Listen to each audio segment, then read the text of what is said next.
The Richest Man in Babylon by George S. Clason. Forward. Our prosperity as a nation depends upon the personal financial prosperity of each of us as individuals. This book deals with the personal successes of each of us. Success means accomplishments as the result of our own efforts and abilities. Proper preparation is the key to our success. Our acts can be no wiser than our thoughts. Our thinking can be no wiser than our understanding. This book of cures for lean purses has been termed a guide to financial understanding. That, indeed, is its purpose, to offer those who are ambitious for financial success an insight which will aid them to acquire money, to keep money, and to make their surpluses earn more money. In the pages which follow, we are taken back to Babylon, the cradle in which was nurtured the basic principles of finance now recognized and used the world over. To new readers, the author is happy to extend the wish that its pages may contain for them the same inspiration for growing bank accounts, greater financial successes, and the solution of difficult personal financial problems so enthusiastically reported by readers from coast to coast. To the business executives who have distributed these tales in such generous quantities to friends, relatives, employees, and associates, the author takes this opportunity to express his gratitude.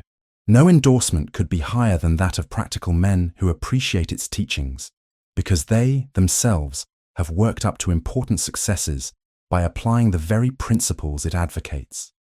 Babylon became the wealthiest city of the ancient world because its citizens were the richest people of their time. They appreciated the value of money. They practiced sound financial principles in acquiring money, keeping money, and making their money earn more money. They provided for themselves what we all desire, incomes for the future. GSC, an historical sketch of Babylon. In the pages of history, there lives no city more glamorous than Babylon. Its very name conjures visions of wealth and splendor. Its treasures of gold and jewels were fabulous. One naturally pictures such a wealthy city as located in a suitable setting of tropical luxury, surrounded by rich natural resources of forests and mines. Such was not the case. It was located beside the Euphrates River, in a flat, arid valley. It had no forests, no mines, not even stone for building. It was not even located upon a natural trade route. The rainfall was insufficient to raise crops. Babylon is an outstanding example of man's ability to achieve great objectives, using whatever means are at his disposal. All of the resources supporting this large city were man-developed. All of its riches were man-made. Babylon possessed just two natural resources, a fertile soil and water in the river. With one of the greatest engineering accomplishments of this or any other day, Babylonian engineers diverted the waters from the river by means of dams and immense irrigation canals. Far out across that arid valley went these canals to pour the life-giving waters over the fertile soil. This ranks among the first engineering feats known to history. Such abundant crops as were the reward of this irrigation system the world had never seen before. Fortunately, during its long existence, Babylon was ruled by successive lines of kings to whom conquest and plunder were but incidental. While it engaged in many wars, most of these were local or defensive against ambitious conquerors from other countries who coveted the fabulous treasures of Babylon. The outstanding rulers of Babylon live in history because of their wisdom, enterprise, and justice. Babylon produced no strutting monarchs who sought to conquer the known world that all nations might pay homage to their egotism. As a city, Babylon exists no more.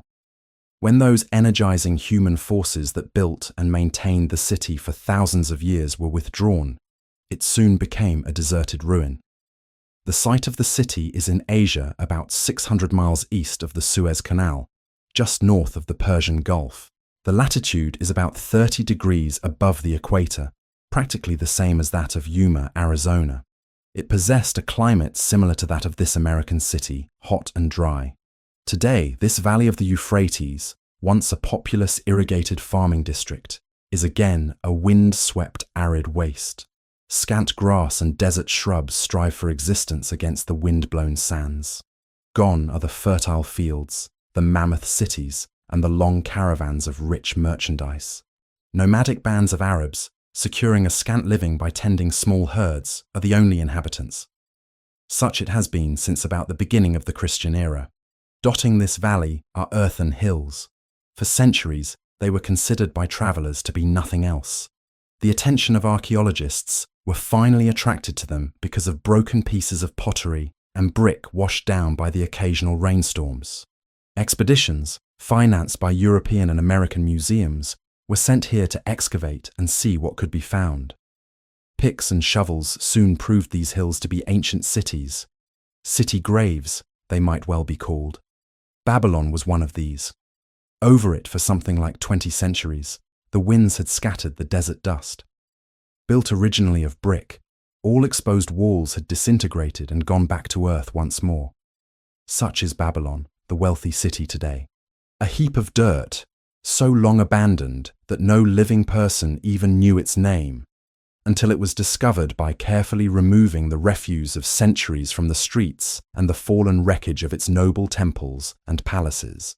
Many scientists consider the civilization of Babylon and other cities in this valley to be the oldest of which there is a definite record. Positive dates have been proved reaching back 8,000 years. An interesting fact in this connection is the means used to determine these dates. Uncovered in the ruins of Babylon were descriptions of an eclipse of the sun. Modern astronomers readily computed the time when such an eclipse, visible in Babylon, occurred and thus established a known relationship between their calendar and our own. In this way, we have proved that 8,000 years ago, the Sumerites, who inhabited Babylonia, were living in walled cities. One can only conjecture for how many centuries previous such cities had existed. Their inhabitants were not mere barbarians living within protecting walls. They were an educated and enlightened people. So far as written history goes, they were the first engineers, the first astronomers, the first mathematicians, the first financiers, and the first people to have a written language. Mention has already been made of the irrigation systems which transformed the arid valley into an agricultural paradise. The remains of these canals can still be traced, although they are mostly filled with accumulated sand. Some of them were of such size that, when empty of water, a dozen horses could be ridden abreast along their bottoms. In size, they compare favorably with the largest canals in Colorado and Utah. In addition to irrigating the valley lands, Babylonian engineers completed another project of similar magnitude. By means of an elaborate drainage system, they reclaimed an immense area of swampland at the mouths of the Euphrates and Tigris rivers, and put this also under cultivation. Herodotus, the Greek traveller and historian, visited Babylon while it was in its prime and has given us the only known description by an outsider. His writings give a graphic description of the city and some of the unusual customs of its people. He mentions the remarkable fertility of the soil and the bountiful harvest of wheat and barley which they produced. The glory of Babylon has faded, but its wisdom has been preserved for us. For this we are indebted to their form of records. In that distant day, the use of paper had not been invented. Instead, they laboriously engraved their writing upon tablets of moist clay. When completed, these were baked and became hard tile. In size, they were about 6 by 8 inches and an inch in thickness. These clay tablets, as they are commonly called, were used much as we use modern forms of writing. Upon them were engraved legends, poetry, history, transcriptions of royal decrees, the laws of the land, titles to property, promissory notes, and even letters which were dispatched by messengers to distant cities. From these clay tablets, we are permitted an insight into the intimate, personal affairs of the people. For example, one tablet, evidently from the records of a country storekeeper, relates that upon the given date, a certain named customer brought in a cow and exchanged it for 7 sacks of wheat, 3 being delivered at the time, and the other 4 to await the customer's pleasure.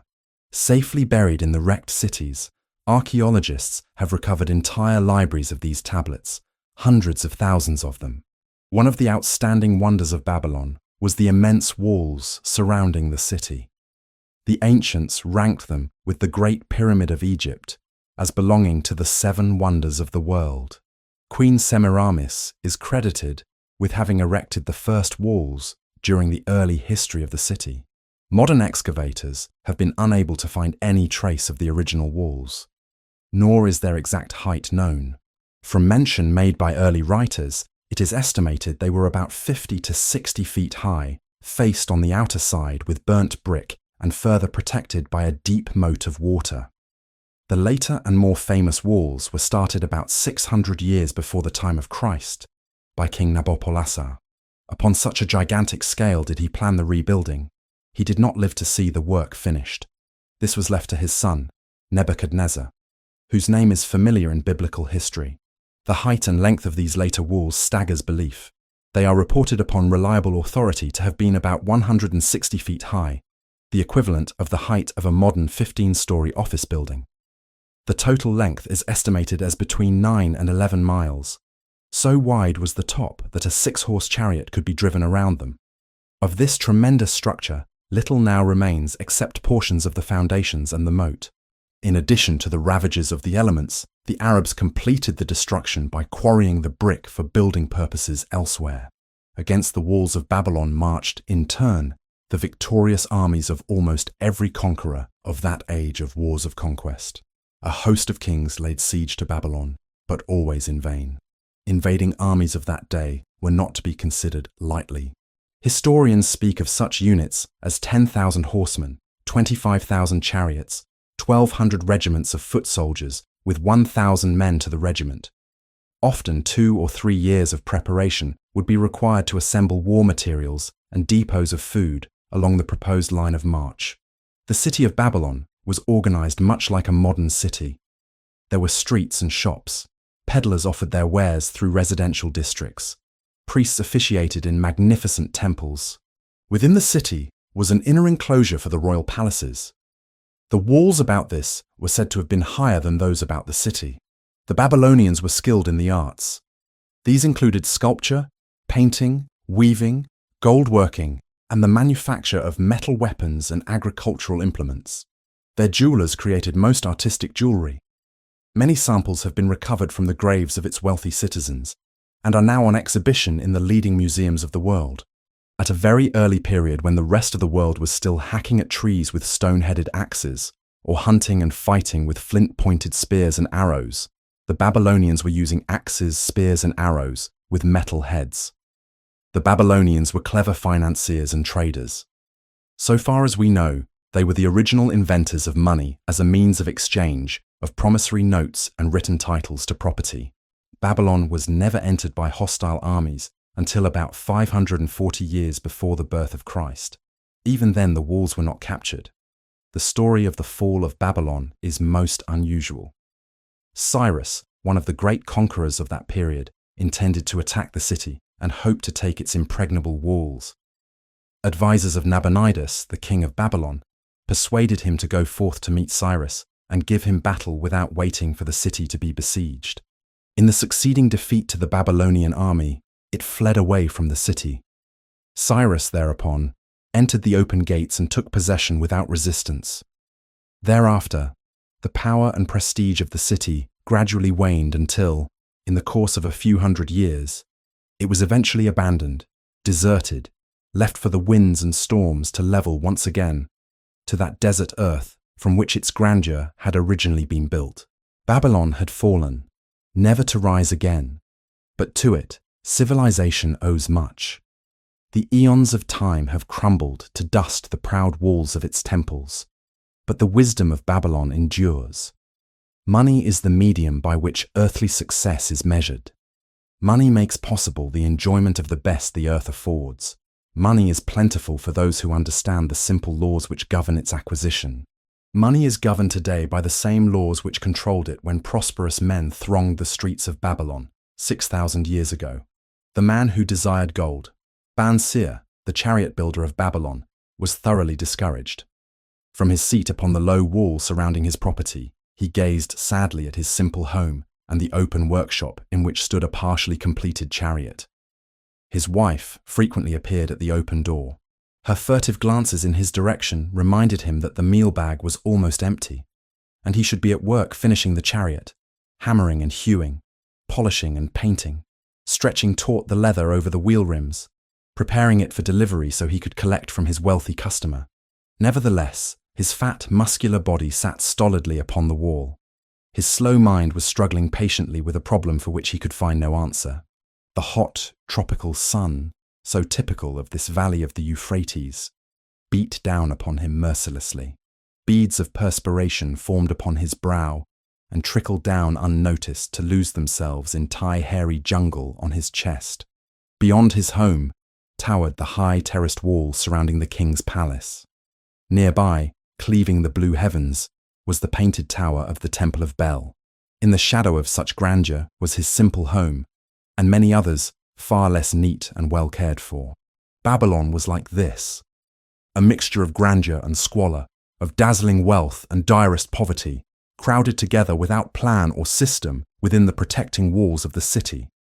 Behind him, had he cared to turn and look, the noisy chariots of the rich jostled and crowded aside the sandaled tradesmen as well as the barefooted beggars. Even the rich were forced to turn into the gutters to clear the way for the long lines of slave water carriers on the king's business, 15 each bearing a heavy goatskin of water to be poured upon the hanging gardens. Bansir was too engrossed in his own problem to hear or heed the confused hubbub of the busy city. It was the unexpected twanging of the strings from a familiar lyre that aroused him from his reverie. He turned and looked into the sensitive, smiling face of his best friend, Cobby, the musician. "May the gods bless thee with great liberality, my good friend," began Cobby with an elaborate salute. "Yet it does appear they have already been so generous thou needest not to labour. I rejoice with thee in thy good fortune. More, I would even share it with thee. Pray, from thy purse which must be bulging, else thou wouldst be busy in your shop. Extract but 2 humble shekels, and lend them to me until after the nobleman's feast this night. Thou wilt not miss them ere they are returned."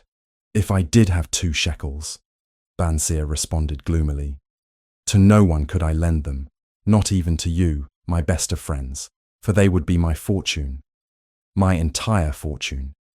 No one lends his entire fortune, not even to his best friend." "What?" exclaimed Cobby with genuine surprise. "Thou hast not 1 shekel in thy purse, yet sit like a statue upon a wall. Why not complete that chariot? How else canst thou provide for thy noble appetite? 'Tis not like thee, my friend. Where is thy endless energy? Doth something distress thee? Have the gods brought to thee troubles?" "A torment from the gods it must be," Bansir agreed. "It began with a dream, a senseless dream, in which I thought I was a man of means. From my belt hung a handsome purse, heavy with coins. There were shekels which I cast with careless freedom to the beggars. There were pieces of silver with which I did buy finery for my wife and whatever I did desire for myself. There were pieces of gold which made me feel assured of the future and unafraid to spend the silver. A glorious feeling of contentment was within me. You would not have known me for thy hard-working friend, nor wouldst have known my wife. So free from wrinkles was her face, and shining with happiness. She was again the smiling maiden of our early married days." "A pleasant dream, indeed," commented Cobby. "But why should such pleasant feelings as it aroused turn thee into a glum statue upon the wall?" "Why indeed? Because when I awoke and remembered how empty was my purse, a feeling of rebellion swept over me. Let us talk it over together, for, as the sailors do say, we ride in the same boat, we two. As youngsters, we went together to the priests to learn wisdom. As young men, we shared each other's pleasures. As grown men, we have always been close friends. We have been contented subjects of our kind. We have been satisfied to work long hours and spend our earnings freely. We have earned much coin in the years that have passed. Yet to know the joys that come from wealth, we must dream about them. Bah! Are we more than dumb sheep?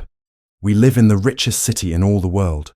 The travellers do say none equals it in wealth. About us is much display of wealth, but of it we ourselves have naught. After half a lifetime of hard labour, thou, my best of friends, hast an empty purse and sayest to me, may I borrow such a trifle as 2 shekels until after the nobleman's feast this night? Then, what do I reply? Do I say, here is my purse, its contents will I gladly share? No, I admit that my purse is as empty as thine. What is the matter? Why cannot we acquire silver and gold, more than enough for food and robes? Consider also our sons, Bansir continued. Are they not 17 following in the footsteps of their fathers? Need they and their families and their sons' families live all their lives in the midst of such treasurers of gold, and yet, like us, be content to banquet upon sour goat's milk and porridge? Never, in all the years of our friendship, didst thou talk like this before, Bansir. Cobby was puzzled. Never in all those years did I think like this before. From early dawn until darkness stopped me, I have laboured to build the finest chariots any man could make, soft-heartedly hoping some day the gods would recognise my worthy deeds and bestow upon me great prosperity. This they have never done. At last, I realise this they will never do. Therefore, my heart is sad. I wish to be a man of means. I wish to own lands and cattle, to have fine robes and coins in my purse.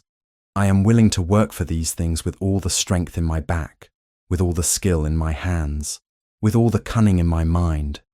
But I wish my labours to be fairly rewarded. What is the matter with us? Again, I ask you, why cannot we have our just share of the good things so plentiful for those who have the gold with which to buy them? Would I knew an answer, Cobby replied. No better than thou am I satisfied. My earnings from my lyre are quickly gone. Often must I plan and scheme that my family be not hungry. Also, within my breast is a deep longing for a lyre large enough that it may truly sing the strains of music that do surge through my mind. With such an instrument, could I make music finer than even the king has heard before. Such a lyre thou shouldst have. No man in all Babylon could make it sing more sweetly, could make it sing so sweetly. Not only the king, but the gods themselves would be delighted. But how mayest thou secure it while we both of us are as poor as the king's slaves? Listen to the bell. Here they come. He pointed to the long column of half-naked, sweating water-bearers plodding laboriously up the narrow street from the river. 5 abreast they marched, each bent under a heavy goatskin of water. A fine figure of a man, he who doth lead them. Cobby indicated the wearer of the bell who marched in front without a load. A prominent man in his own country. 'Tis easy to see. There are many good figures in the line, Bansir agreed. As good men as we. Tall, blonde men from the north, laughing black men from the south, little brown men from the nearer countries, all marching together from the river to the gardens, back and forth, day after day, year after year, naught of happiness to look forward to, beds of straw upon which to sleep, hard grain porridge to eat. Pity the poor brutes, Cobby. Pity them I do. Yet, thou dost make me see how little better off are we, free men though we call ourselves. That is truth, Cobby, unpleasant thought though it be. We do not wish to go on year after year living slavish lives, working, getting nowhere. Might we not find out how others acquire gold and do as they do? Cobby inquired. Perhaps there is some secret we might learn if we but sought from those who knew, replied Bansir thoughtfully. This very day, suggested Cobby, I did pass our old friend Arkad, riding in his golden chariot. This I will say, he did not look over my humble head, as many in his station might consider his right. Instead, he did wave his hand that all onlookers might see him pay greetings and bestow his smile of friendship upon Cobby, the musician. He is claimed to be the richest man in all Babylon, Bansir mused. So rich the king is said to seek his golden aid in affairs of the treasury, Cobby replied. So rich, Bansir interrupted. I fear if I should meet him in the darkness of the night, I should lay my hands upon his fat wallet. Nonsense, reproved Cobby. A man's wealth is not in the purse he carries. A fat purse quickly empties if there be no golden stream to refill it. Arkad has an income that constantly keeps his purse full, no matter how liberally he spends. Income, that is the thing, ejaculated Bansir. I wish an income that will keep flowing into my purse, whether I sit upon the wall or travel to far lands. Arkad must know how a man can make an income for himself. Dost suppose it is something he could make clear to a mind as slow as mine? Methinks he did teach his knowledge to his son, Nomasir, Cobby responded. Did he not go to Nineveh and, so it is told at the inn, become, without aid from his father, one of the richest men in that city. Cobby, thou bringest to me a rare thought. A new light gleamed in Bansia's eyes. It cost nothing to ask wise advice from a good friend, and our card was always that. Never mind though our purses be as empty as the falcon's nest of a year ago. Let that not detain us. We are weary of being without gold in the midst of plenty. We wish to become men of means. Come, let us go to Arcad and ask how we, also, may acquire incomes for ourselves. Thou speakest with true inspiration, Bansia. Thou bringest to my mind a new understanding. Thou makest me to realize the reason why we have never found any measure of wealth. We never sought it. Thou hast labored patiently to build the staunchest chariots in Babylon. To that purpose was devoted your best endeavors. Therefore, at it, thou didst succeed. I strove to become a skillful lyre player. And, at it, I did succeed. In those things toward which we exerted our best endeavors, we succeeded. The gods were content to let us continue thus. Now, at last, we see a light, bright like that from the rising sun. It biddeth us to learn more that we may prosper more. With a new understanding, we shall find honourable ways to accomplish our desires. Let us go to Arcad this very day, Bansia urged. Also, let us ask other friends of our boyhood days, who have fared no better than ourselves, to join us that they too may share in his wisdom. Thou wert ever thus thoughtful of thy friends, Bansia. Therefore hast thou many friends. It shall be as thou sayest. We go this day and take them with us. The richest man in Babylon. In old Babylon there once lived a certain very rich man named Arcad. Far and wide he was famed for his great wealth, also was befamed for his liberality. He was generous in his charities. He was generous with his family. He was liberal in his own expenses. But nevertheless, each year his wealth increased more rapidly than he spent it. And there were certain friends of younger days who came to him and said, "You, Arcad, are more fortunate than we. You have become the richest man in all Babylon, while we struggle for existence. You can wear the finest garments, and you can enjoy the rarest foods, while we must be content if we can clothe our families in raiment that is presentable and feed them as best we can. Yet once we were equal. We studied under the same master. We played in the same games. And in neither the studies nor the games did you outshine us. And in the years since, you have been no more an honourable citizen than we. Nor have you worked harder or more faithfully, in so far as we can judge. Why then should a fickle fate single you out to enjoy all the good things of life and ignore us who are equally deserving?" Thereupon Arcad remonstrated with them, saying, "If you have not acquired more than a bare existence in the years since we were youths, it is because you either have failed to learn the laws that govern the building of wealth, or else you do not observe them. Fickle fate is a vicious goddess who brings no permanent good to anyone. On the contrary, she brings ruin to almost every man upon whom she showers unearned gold. She makes wanton spenders, who soon dissipate all 22 they receive, and are left beset by overwhelming appetites and desires they have not the ability to gratify. Yet others, whom she favours, become misers and hoard their wealth, fearing to spend what they have, knowing they do not possess the ability to replace it. They further are beset by fear of robbers and doom themselves to lives of emptiness and secret misery. Others there probably are, who can take unearned gold and add to it and continue to be happy and contented citizens. But so few are they. I know of them, but by hearsay. Think you of the men who have inherited sudden wealth, and see if these things are not so." His friends admitted that of the men they knew who had inherited wealth, these words were true, and they besought him to explain to them how he had become possessed of so much prosperity. So he continued, "In my youth, I looked about me and saw all the good things there were to bring happiness and contentment. And I realized that wealth increased the potency of all these. Wealth is a power.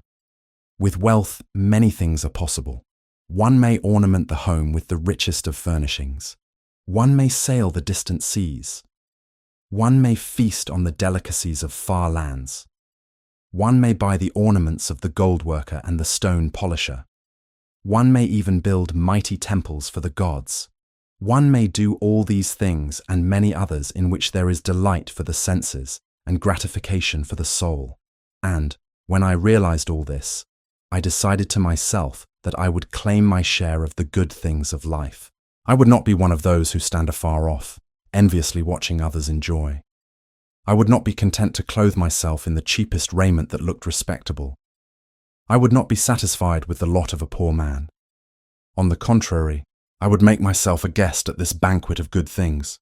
Being, as you know, the son of a humble merchant, one of a large family, with no hope of an inheritance, and not being endowed, as you have so frankly said, with superior powers or wisdom, I decided that if I was to achieve what I desired, time and study would be required. As for time, all men have it in abundance. You, each of you, have let slip by sufficient time to have made yourselves wealthy. Yet, you admit, you have nothing to show except your good families, of which you can be justly proud. As for study, did not our wise teacher teach us that learning was of two kinds, the one kind being the things we learned and knew, and the other being the training that taught us how to find out what we did not know? Therefore did I decide to find out how one might accumulate wealth, and when I had found out, to make this my task and do it well. For is it not wise that we should enjoy while we dwell in the brightness of the sunshine? For sorrows enough shall descend upon us when we depart for the darkness of the world of spirit. I found employment as a scribe in the hall of records, and long hours each day I laboured upon the clay tablets. Week after week and month after month I laboured, yet for my 24 earnings I had naught to show. Food and clothing and penance to the gods, and other things of which I could remember not what, absorbed all my earnings. But my determination did not leave me, and one day Algamish, the moneylender, came to the house of the city master and ordered a copy of the 9th law, and he said to me, I must have this in 2 days, and if the task is done by that time, 2 coppers will I give to thee. So I laboured hard, but the law was long, and when Algamish returned, the task was unfinished. He was angry, and had I been his slave, he would have beaten me. But knowing the city master would not permit him to injure me, I was unafraid. So I said to him, Algamish, you are a very rich man. Tell me how I may also become rich, and all night I will carve upon the clay, and when the sun rises, it shall be completed. He smiled at me and replied, You are a forward knave, but we will call it a bargain. All that night I carved, though my back pained, and the smell of the wick made my head ache until my eyes could hardly see. But when he returned at sunup, the tablets were complete. Now, I said, tell me what you promised. You have fulfilled your part of our bargain, my son, he said to me kindly, and I am ready to fulfill mine. I will tell you these things you wish to know because I am becoming an old man, and an old tongue loves to wag. And when youth comes to age for advice, he receives the wisdom of years. But too often does youth think that age knows only the wisdom of days that are gone, and therefore profits not. But remember this, the sun that shines today is the sun that shone when thy father was born, and will still be shining when thy last grandchild shall pass into the darkness. The thoughts of youth, he continued, are bright lights that shine forth like the meteors that oft make brilliant the sky. But the wisdom of age is like the fixed stars that shine so unchanged that the sailor may depend upon them to steer his course. Mark you well my words, for if you do not, you will fail to grasp the truth that I will tell you, and you will think that your night's work has been in vain. Then he looked at me shrewdly from under his shaggy brows and said in a low, forceful tone, I found the road to wealth when I decided that a part of all I earned was mine to keep, and so will you. Then he continued to look at me with a glance that I could feel pierce me, but said no more. Is that all? I asked. That was sufficient to change the heart of a sheep herder into the heart of a moneylender, he replied.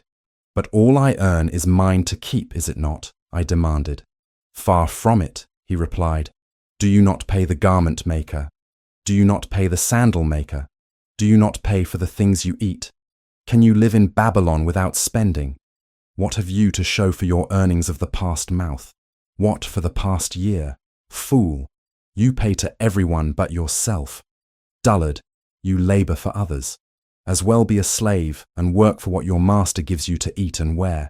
If you did keep for yourself 1/10 of all 26 you earn, how much would you have in 10 years?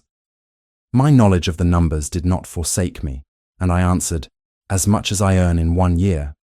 You speak but half the truth, he retorted. Every gold piece you save is a slave to work for you.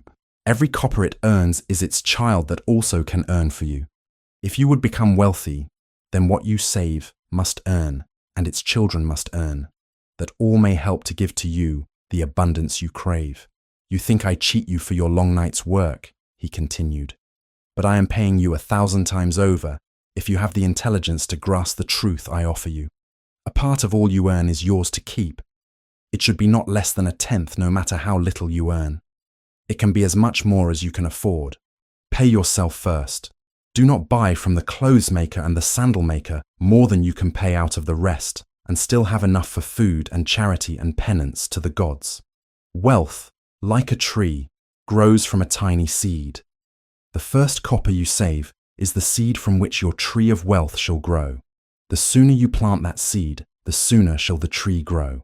And the more faithfully you nourish and water that tree with consistent savings, the sooner may you bask in contentment beneath its shade. So saying, he took his tablets and went away.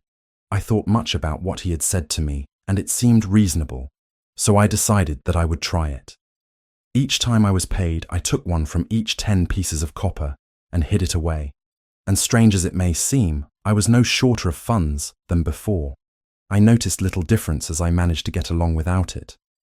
But often I was tempted, as my hoard began to grow, to spend it for some of the good things the merchants displayed, brought by camels and ships from the land of the Phoenicians. But I wisely refrained. A 12th month after Algamish had gone, he again returned and said to me, Son, have you paid to yourself not less than 1/10 of all you have earned for the past year? I answered proudly, Yes, master, I have. That is good, he answered, beaming upon me. And what have you done with it? I have given it to Asmur, the brickmaker, who told me he was travelling over the far seas, and in Tyre he would buy for me the rare jewels of the Phoenicians. When he returns, we shall sell these at high prices and divide the earnings. Wah! Every fool must learn, he growled. But why trust the knowledge of a brickmaker about jewels? Would you go to the breadmaker to inquire about the stars? No, by my tunic, you would go to the astrologer if you had power to think. Your savings are gone, youth. You have jerked your wealth tree up by the roots. But plant another. Try again. And next time, if you would have advice about jewels, go to the jewel merchant. If you would know the truth about sheep, go to the herdsman. Advice is one thing that is freely given away, but watch that you take only what is worth having. He who takes advice about his savings from one who is inexperienced in such matters shall pay with his savings for proving the falsity of their opinions. Saying this, he went away. And it was as he said, for the Phoenicians are scoundrels and sold to Asmur worthless bits of glass that looked like 28 gems. But as Algamish had bid me, I again saved each 10th copper, for I now had formed the habit, and it was no longer difficult. Again, 12 months later, Algamish came to the room of the scribes and addressed me. What progress have you made since last I saw you? I have paid myself faithfully, I replied, and my savings I have entrusted to Aga the shield maker to buy bronze, and each 4th month he does pay me the rental. That is good. And what do you do with the rental? I do have a great feast with honey and fine wine and spiced cake. Also, I have bought me a scarlet tunic, and some day I shall buy me a young ass upon which to ride. To which Algamish laughed. You do eat the children of your savings. Then how do you expect them to work for you? And how can they have children that will also work for you? First, get thee an army of golden slaves, and then many a rich banquet may you enjoy without regret. So saying, he again went away. Nor did I again see him for 2 years, when he once more returned, and his face was full of deep lines and his eyes drooped, for he was becoming a very old man. And he said to me, Arkad, hast thou yet achieved the wealth thou dreamed of? And I answered, Not yet all that I desire, but some I have, and it earns more, and its earnings earn more. And do you still take the advice of brickmakers? About brickmaking they give good advice, I retorted. Arcade, he continued, you have learned your lessons well. You first learned to live upon less than you could earn. Next, you learned to seek advice from those who were competent through their own experiences to give it. And lastly, you have learned to make gold work for you. You have taught yourself how to acquire money, how to keep it, and how to use it. Therefore, you are competent for a responsible position. I am becoming an old man. My sons think only of spending and give no thought to earning. My interests are great, and I fear too much for me to look after. If you will go to Nippur and look after my lands there, I shall make you my partner, and you shall share in my estate. So I went to Nippur and took charge of his holdings, which were large, and because I was full of ambition, and because I had mastered the 3 laws of successfully handling wealth, I was enabled to increase greatly the value of his properties. So I prospered much, and when the spirit of Algamish departed for the sphere of darkness, I did share in his estate, as he had arranged under the law. So spake Arcade. And when he had finished his tale, one of his friends said, You were indeed fortunate that Algamish made of you an heir. Fortunate only in that I had the desire to prosper before I first met him. For 4 years did I not prove my definiteness of purpose by keeping 1/10 of all earned? Would you call a fisherman lucky, who for years so studied the habits of the fish that with each changing wind he could cast his nets about them? Opportunity is a haughty goddess who wastes no time with those who are unprepared. You had strong willpower to keep on after you lost your first year's savings. You are unusual in that way, spoke up another. Willpower, retorted Arcade. What nonsense. Do you think willpower gives a man the strength to lift a burden the camel cannot carry, or to draw a load the oxen cannot budge? Willpower is but the unflinching purpose to carry a task you set for yourself to fulfillment. If I set for myself a task, be it ever so trifling, I shall see it through. How else shall I have confidence in myself to do important things? Should I say to myself, for 100 days as I walk across the bridge into the city, I will pick from the road a pebble and cast it into the stream, I would do it. If on the 7th day I pass by without remembering, I would not say to myself, tomorrow I will cast 2 pebbles which will do as well. Instead, I would retrace my steps and cast the pebble. Nor on the 20th day would I say to myself, Arcade, this is useless. What does it avail you to cast a pebble every day? Throw in a handful and be done with it. No, I would not say that, nor do it. When I set a task for myself, I complete it. Therefore, I am careful not to start difficult and impractical tasks, because I love leisure. And then another friend spoke up and said, If what you tell is true, and it does seem, as you have said, reasonable, then being so simple, if all men did it, there would not be enough wealth to go around. Wealth grows wherever men exert energy, Arcade replied. If a rich man builds him a new palace, is the gold he pays out gone? No, the brickmaker has part of it, and the labourer has part of it, and the artist has part of it, and everyone who labours upon the house has part of it. Yet when the palace is completed, is it not worth all it cost? And is the ground upon which it stands not worth more because it is there? And is the ground that adjoins it not worth more because it is there? Wealth grows in magic ways. No man can prophesy the limit of it. No. Have not the Phoenicians built great cities on barren coasts with the wealth that comes from their ships of commerce on the seas? What then do you advise us to do that we also may become rich? Asked still another of his friends. The years have passed, and we are no longer young men, and we have nothing put by. I advise that you take the wisdom of Algamish and say to yourselves, a part of all I earn is mine to keep. Say it in the morning when you first arise. Say it at noon. Say it at night. Say it each hour of every day. Say it to yourself until the words stand out like letters of fire across the sky. Impress yourself with the idea. Fill yourself with the thought. Then take whatever portion seems wise. Let it be not less than 1/10 and lay it by. Arrange your other expenditures to do this if necessary, but lay by that portion first. Soon you will realize what a rich feeling it is to own a treasure upon which you alone have claim. As it grows, it will stimulate you. A new joy of life will thrill you. Greater efforts will come to you to earn more. For of your increased earnings, will not the same percentage be also yours to keep? Then learn to make your treasure work for you. Make it your slave. Make its children and its children's children work for you. Ensure an income for thy future. Look thou at the aged, and forget not that in the days to come thou also will be numbered among them. Therefore invest thy treasure with greatest caution, that it be not lost. Usurious rates of return are deceitful sirens that sing, but to lure the unwary upon the rocks of loss and remorse. Provide also that thy family may not want should the gods call thee to their realms. For such protection, it is always possible to make provision with small payments at regular intervals. Therefore, the provident man delays not in expectation of a large sum becoming available for such a wise purpose. Counsel with wise men. Seek the advice of men whose daily work is handling money. Let them save you from such an error as I myself made in entrusting my money to the judgment of Asma, the brickmaker. A small return and a safe one is far more desirable than risk.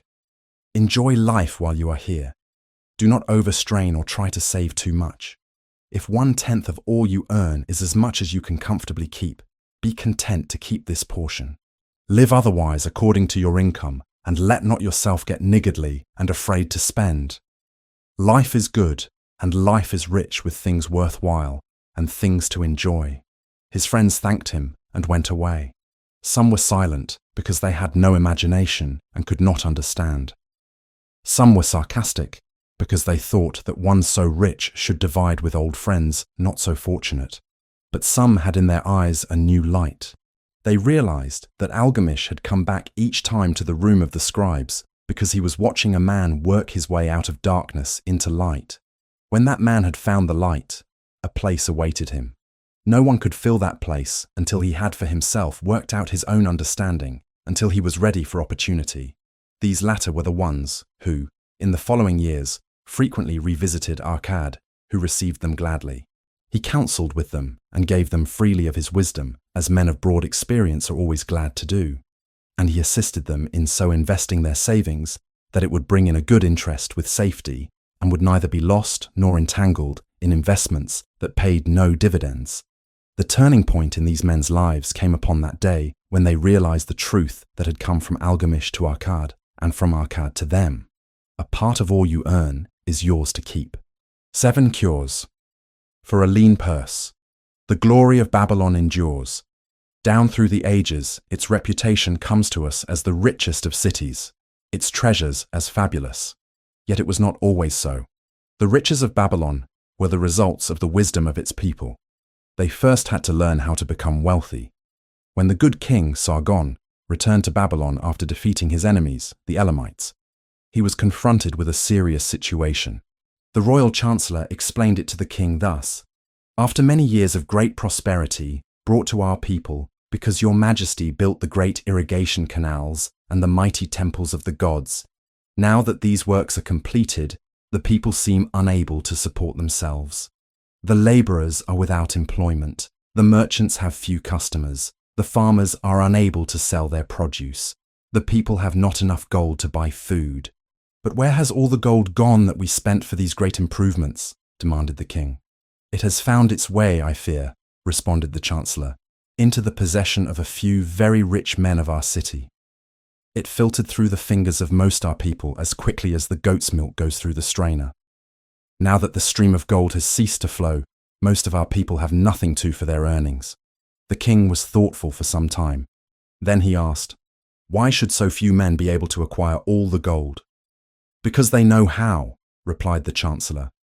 "One may not condemn a man for succeeding because he knows how. Neither may one with justice take away from a man what he has fairly earned, to give to men of less ability." "But why?"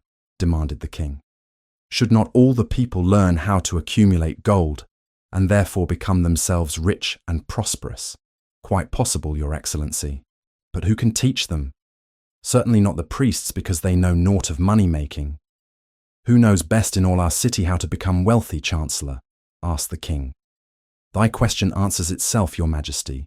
Who has amassed the greatest wealth in Babylon?" "Well said, my able Chancellor. It is Arcad. He is richest man in Babylon. Bring him before me on the morrow." Upon the following day, as the king had decreed, Arcad appeared before him, straight and sprightly, despite his 80 and 10. "Arcad," spoke the king, "is it true thou art the richest man in Babylon?" "So it is reported, your majesty, and no man disputes it." "How becamest thou so wealthy?" "By taking advantage of opportunities available to all citizens of our good city." "Thou hadst nothing to start with?" "Only a great desire for wealth. Besides this, nothing." "Arcad," continued the king, "our city is in a very unhappy state because a few men know how to acquire wealth and therefore monopolize it, while the mass of our citizens lack the knowledge of how to keep any part of the gold they receive. It is my desire that Babylon be the wealthiest city in the world. Therefore, it must be a city of many wealthy men. Therefore, we must teach all the people how to acquire riches. Tell me, Arcad, is there any secret to acquiring wealth? Can it be taught?" "It is practical, your majesty. That which one man knows can be taught to others." The king's eyes glowed. "Arcad, thou speakest the words I wish to hear. Wilt thou lend thyself to this great cause? Wilt thou teach thy knowledge to a school for teachers, each of whom shall teach others until there are enough trained to teach these truths to every worthy subject in my domain?" Arcad bowed and said, "I am thy humble servant to command. Whatever knowledge I possess will I gladly give for the betterment of my fellowmen and the glory of my king. Let your good chancellor arrange for me a class of 100 men, and I will teach to them those 7 cures which did fatten my purse, than which there was none leaner in all Babylon." A fortnight later, in compliance with the king's command, the chosen 100 assembled in the great hall of the Temple of Learning, seated upon colourful rings in a semicircle. Arcad sat beside a small tabouret upon which smoked a sacred lamp sending forth a strange and pleasing odour. "Behold the richest man in Babylon," whispered a student, nudging his neighbour as Arcad arose. "He is but a man even as the rest of us." "As a dutiful subject of our great king," Arcad began, "I stand before you in his service. Because once I was a poor youth who did greatly desire gold, and because I found knowledge that enabled me to acquire it, he asked that I impart unto you my knowledge. I started my fortune in the humblest way. I had no advantage not enjoyed as fully by you and every citizen in Babylon. The first storehouse of my treasure was a well purse. I loathed its useless emptiness. I desired it be round and full, clinking with the sound of gold. Therefore, I sought every remedy for a lean purse. I found 7. To you, who are assembled before me, shall I explain the 7 cures for a lean purse which I do recommend to all men who desire much gold. Each day for 7 days will I explain to you one of the 7 remedies. Listen attentively to the knowledge that I will impart. Debate it with me. Discuss it among yourselves. Learn these lessons thoroughly, that ye may also plant in your own purse the seed of wealth. First must each of you start wisely to build a fortune of his own. Then wilt thou be competent, and only then, to teach these truths to others. I shall teach to you in simple ways how to fatten your purses. This is the first step leading to the temple of wealth, and no man may climb who cannot plant his feet firmly upon the first step. We shall now consider the first cure. The first cure. Start thy purse to fattening, Arcad addressed a thoughtful man in the second row. My good friend, at what craft workest thou? I, replied the man, am a scribe and carve records upon the clay tablets. Even at such labour did I myself earn my first coppers. Therefore, thou hast the same opportunity to build a fortune. He spoke to a florid-faced man farther back. Pray tell also, what dost thou to earn thy bread? I, responded this man, am a meat butcher. I do buy the goats the farmers raise and kill them, and sell the meat to the housewives, and the hides to the sandal makers. Because thou dost also labour and earn, thou hast every advantage to succeed that I did possess. In this way did Arcad proceed to find out how each man laboured to earn his living. When he had done questioning them, he said, Now, my students, ye can see that there are many trades and labours at which men may earn coins. Each of the ways of earning is a stream of gold from which the worker doth divert by his labours a portion to his own purse. Therefore, into the purse of each of you, flows a stream of coins large or small according to his ability. Is it not so? Thereupon they agreed that it was so. Then, continued Arkad, if each of you desireth to build for himself a fortune, is it not wise to start by utilizing that source of wealth which he already has established? To this they agreed. Then Arkad turned to a humble man who had declared himself an egg merchant. If thou select one of thy baskets, and put into it each morning 10 eggs, and take out from it each evening 9 eggs, what will eventually happen? It will become in time overflowing. Why? Because each day I put in 1 more egg than I take out. Arkad turned to the class with a smile. Does any man here have a lean purse? First they looked amused, then they laughed. Lastly they waved their purses in jest. All right, he continued. Now I shall tell thee the first remedy I learned to cure a lean purse. Do exactly as I have suggested to the egg merchant. For every 10 coins thou placest within thy purse, take out for use but 9. Thy purse will start to fatten at once, and its increasing weight will feel good in thy hand, and bring satisfaction to thy soul. Deride not what I say because of its simplicity. Truth is always simple. I told thee I would tell how built my fortune. This was my beginning. I too carried a lean purse and cursed it because there was naught within to satisfy my desires. But when I began to take out from my purse but 9 parts of 10 I put in, it began to fatten.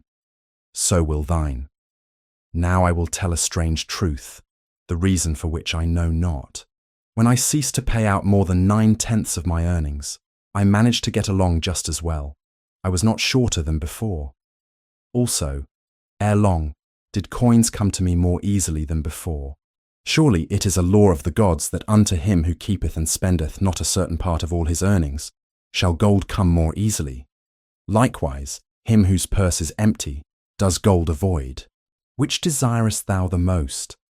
Is it the gratification of thy desires of each day, a jewel, a bit of finery, better raiment, more food, things quickly gone and forgotten? Or is it substantial belongings, gold, lands, herds, merchandise, income-bringing investments? The coins thou takest from thy purse bring the first. The coins thou leavest within it will bring the latter.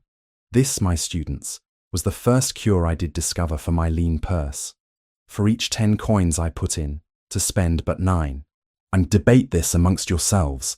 If any man proves it untrue, tell me upon the morrow when we shall meet again. The second cure. Control thy expenditures. Some of your members, my students, have asked me this. How can a man keep 1/10 of all he earns in his purse when all the coins he earns are not enough for his necessary expenses? So did Arkad address his students upon the second day. Yesterday, how many of thee carried lean purses? All of us, answered the class. Yet thou do not all earn the same. Some earn much more than others. Some have much larger families to support. Yet all purses were equally lean. Now I will tell thee an unusual truth about men and sons of men. It is this, that what each of us calls our necessary expenses will always grow to equal our incomes unless we protest to the contrary. Confuse not the necessary expenses with thy desires. Each of you, together with your good families, have more desires than your earnings can gratify. Therefore are thy earnings spent to gratify these desires insofar as they will go. Still thou retainest many ungratified desires. All men are burdened with more desires than they can gratify. Because of my wealth thinkest thou I may gratify every desire? 'Tis a false idea. There are limits to my time. There are limits to my strength. There are limits to the distance I may travel. There are limits to what I may eat. There are limits to the zest with which I may enjoy. I say to you that just as weeds grow in a field wherever the farmer leaves space for their roots, even so freely do desires grow in men whenever there is a possibility of their being gratified. Thy desires are a multitude, and those that thou mayest gratify are but few. Study thoughtfully thy accustomed habits of living. Herein may be most often found certain accepted expenses that may wisely be reduced or eliminated. Let thy motto be 100% of appreciated value demanded for each coin spent. Therefore, engrave upon the clay each thing for which thou desireth to spend. Select those that are necessary and others that are possible through the expenditure of 9/10 of thy income. Cross out the rest and consider them but a part of that great multitude of desires that must go unsatisfied, and regret them not. Budget, then, thy necessary expenses. Touch not the 1/10 that is fattening thy purse. Let this be thy great desire that is being fulfilled. Keep working with thy budget. Keep adjusting it to help thee. Make it thy first assistant in defending thy fattening purse. Hereupon one of the students, wearing a robe of red and gold, arose and said, I am a free man. I believe that it is my right to enjoy the good things of life. Therefore, do I rebel against the slavery of a budget, which determines just how much I may spend and for what. I feel it would take much pleasure from my life and make me little more than a pack-ass to carry a burden. To him, Arcad replied, Who, my friend, would determine thy budget? I would make it for myself, responded the protesting one. In that case, were a pack-ass to budget his burden, would he include therein jewels and rugs and heavy bars of gold? Not so. He would include hay and grain and a bag of water for the desert trail. The purpose of a budget is to help thy purse to fatten. It is to assist thee to have thy necessities, and insofar as attainable, thy other desires. It is to enable thee to realize thy most cherished desires by defending them from thy casual wishes. Like a bright light in a dark cave, thy budget shows up the leaks from thy purse and enables thee to stop them and control thy expenditures for definite and gratifying purposes. This, then, is the second cure for a lean purse. Budget thy 43 expenses that thou mayest have coins to pay for thy necessities, to pay for thy enjoyments, and to gratify thy worthwhile desires without spending more than 9/10 of thy earnings. The third cure, make thy gold multiply. Behold, thy lean purse is fattening. Thou hast disciplined thyself to leave therein 1/10 of all thou earnest. Thou hast controlled thy expenditures to protect thy growing treasure. Next, we will consider means to put thy treasure to labour and to increase. Gold in a purse is gratifying to own and satisfieth a miserly soul, but earns nothing. The gold we may retain from our earnings is but the start.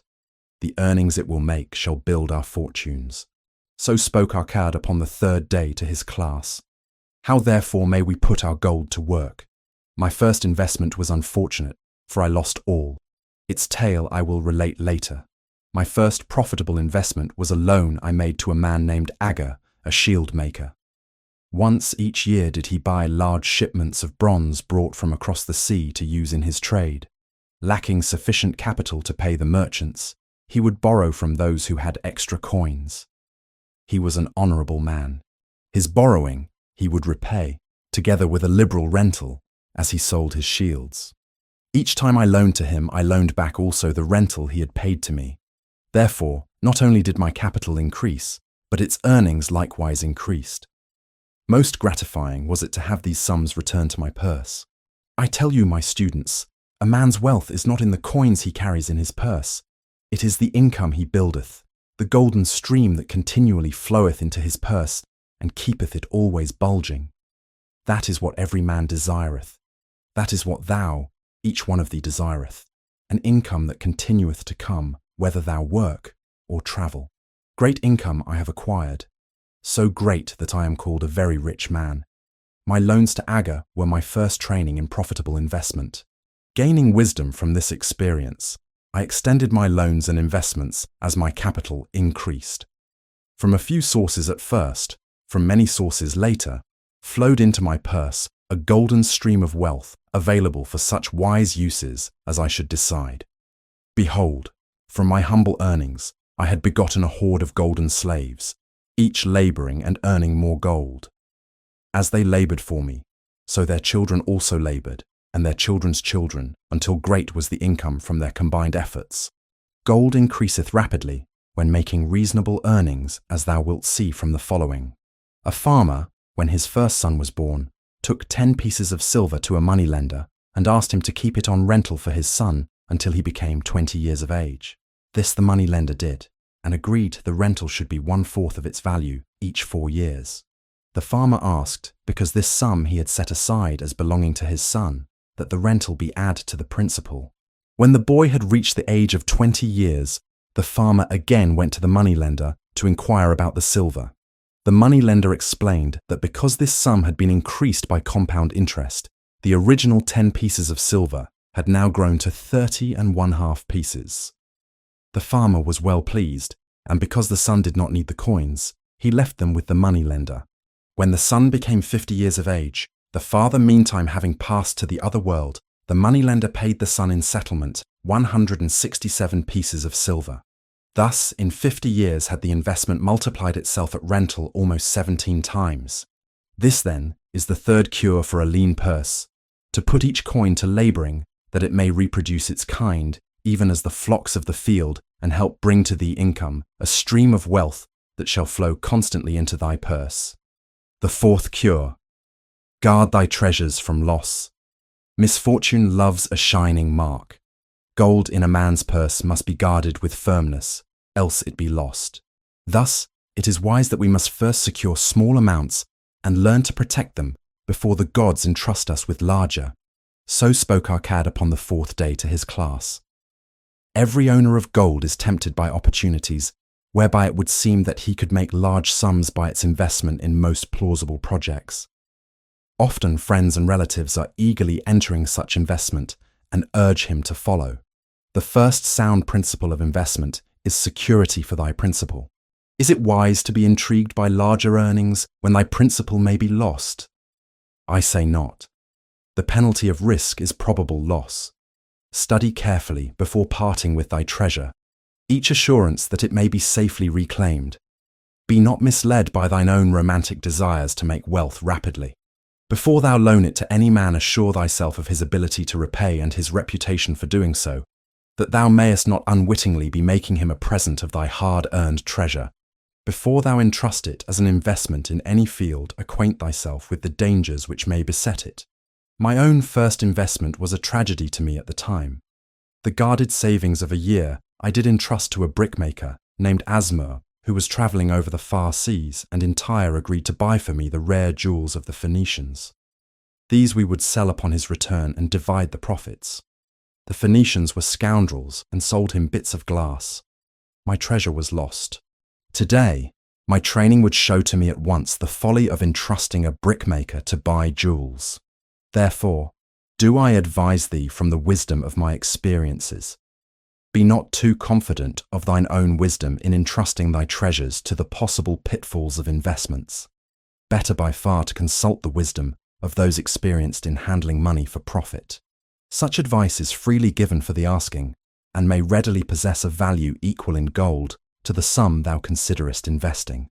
In truth, such is its actual value, if it save thee from loss. This, then, is the fourth cure for a lean purse, and of great importance if it prevent thy purse from being emptied once it has become well filled.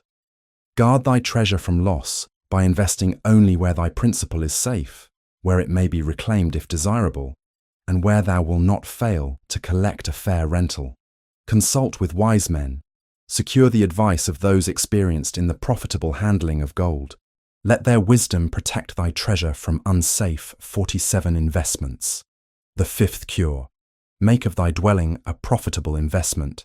If a man setteth aside 9 parts of his earnings upon which to live and enjoy life, and if any part of this 9 parts he can turn into a profitable investment without detriment to his well-being, then so much faster will his treasures grow. So spake Arcad to his class at their 5th lesson. All too many of our men of Babylon do raise their families in unseemly quarters. They do pay to exacting landlords liberal rentals for rooms where their wives have not a spot to raise the blooms that gladden a woman's heart, and their children have no place to play their games except in the unclean alleys. No man's family can fully enjoy life unless they do have a plot of ground wherein children can play in the clean earth, and where the wife may raise not only blossoms but good rich herbs to feed her family. To a man's heart it brings gladness to eat the figs from his own trees and the grapes of his own vines. To own his own domicile and to have it a place he is proud to care for, putteth confidence in his heart and greater effort behind all his endeavours. Therefore do I recommend that every man own the roof that sheltereth him and his. Nor is it beyond the ability of any well-intentioned man to own his home. Hath not our great king so widely extended the walls of Babylon, that within them much land is now 48 unust, and may be purchased at sums most reasonable? Also, I say to you, my students, that the money-lenders gladly consider the desires of men who seek homes and land for their families. Readily may thou borrow to pay the brickmaker and the builder for such commendable purposes, if thou can show a reasonable portion of the necessary sum which thou thyself hath provided for the purpose. Then when the house be built, thou canst pay the money-lender with the same regularity as thou didst pay the landlord. Because each payment will reduce thy indebtedness to the money-lender, a few years will satisfy his loan.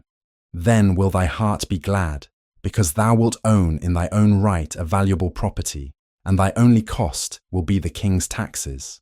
Also wilt thy good wife go more often to the river to wash thy robes, that each time returning she may bring a goatskin of water to pour upon the growing things.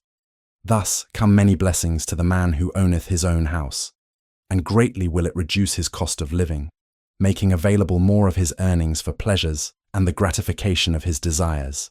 This, then, is the 5th cure for a lean purse. You own thy own home. The 6th cure: ensure a future income. The life of every man proceedeth from his childhood to his old age. This is the path of life, and no man may deviate from it, unless the gods call him prematurely to the world beyond. Therefore, do I say that it behooves a man to make preparation for a suitable income in the days to come, when he is no longer young, and to make preparations for his family should he be no longer with them to comfort and support them. This lesson shall instruct thee in providing a full purse when time has made thee less able to learn. So Akkad addressed his class upon the 6th day. The man who, because of his understanding of the laws of wealth, acquireth a growing surplus, should give thought to those future days. He should plan certain investments or provision that may endure safely for many years, yet will be available when the time arrives, which he has so wisely anticipated. There are diverse ways by which a man may provide with safety for his future. He may provide a hiding place, and there bury a secret treasure, yet no matter with what skill it be hidden, it may nevertheless become the loot of thieves. For this reason, I recommend not this plan. A man may buy houses or lands for this purpose. If wisely chosen as to their usefulness and value in the future, they are permanent in their value, and their earnings or their sale will provide well for his purpose. A man may loan a small sum to the moneylender and increase it at regular periods. The rental which the moneylender adds to this will largely add to its increase. I do know a sandal maker named Ansan, who explained to me not long ago that each week for 8 years he had deposited with his moneylender 2 pieces of silver. The moneylender had but recently given him an accounting over which he greatly rejoiced. The total of his small deposits with their rental at the customary rate of 1/4 their value for each 4 years had now become 1,040 pieces of silver. I did gladly encourage him further by demonstrating to him, with my knowledge of the numbers, that in 12 years more, if he would keep his regular deposits of but 2 pieces of silver each week, the moneylender would then owe him 4,000 pieces of silver, a worthy competence for the rest of his life. Surely, when such a small payment made with regularity doth produce such profitable results, no man can afford not to ensure a treasure for his old age and the protection of his family, no matter how prosperous his business and his investments may be. I would that I might say more about this.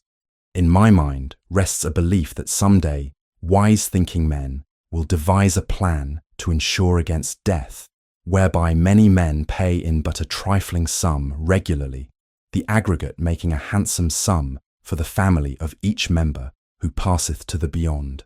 This do I see as something desirable and which I could highly recommend. But today it is not possible, because it must reach beyond the life of any man or any partnership to operate. It must be as stable as the king's throne. Some day do I feel that such a plan shall come to pass and be a great blessing to many men, because even the first small payment will make available a snug fortune for the family of a member should he pass on. But because we live in our own day and not in the days which are to come, must we take advantage of those means and ways of accomplishing our purposes. Therefore do I recommend to all men that they, by wise and well thought out methods, do provide against a lean purse in their mature years. For a lean purse to a man no longer able to earn, or to a family without its head, is a sore tragedy. This, then, is the sixth cure for a lean purse. Provide in advance for the needs of thy growing age and the protection of thy family. The seventh cure. Increase thy ability to earn. This day do I speak to thee, my students, of one of the most vital remedies for a lean purse. Yet, I will talk not of gold, but of yourselves, of the men beneath the robes of many colours who do sit before me. I will talk to you of those things within the minds and lives of men which do work for or against their success. So did Arkad address his class upon the seventh day. Not long ago came to me a young man seeking to borrow.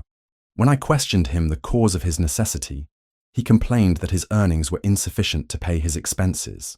Thereupon I explained to him, this being the case, he was a poor customer for the moneylender, as he possessed no surplus earning capacity to repay the loan.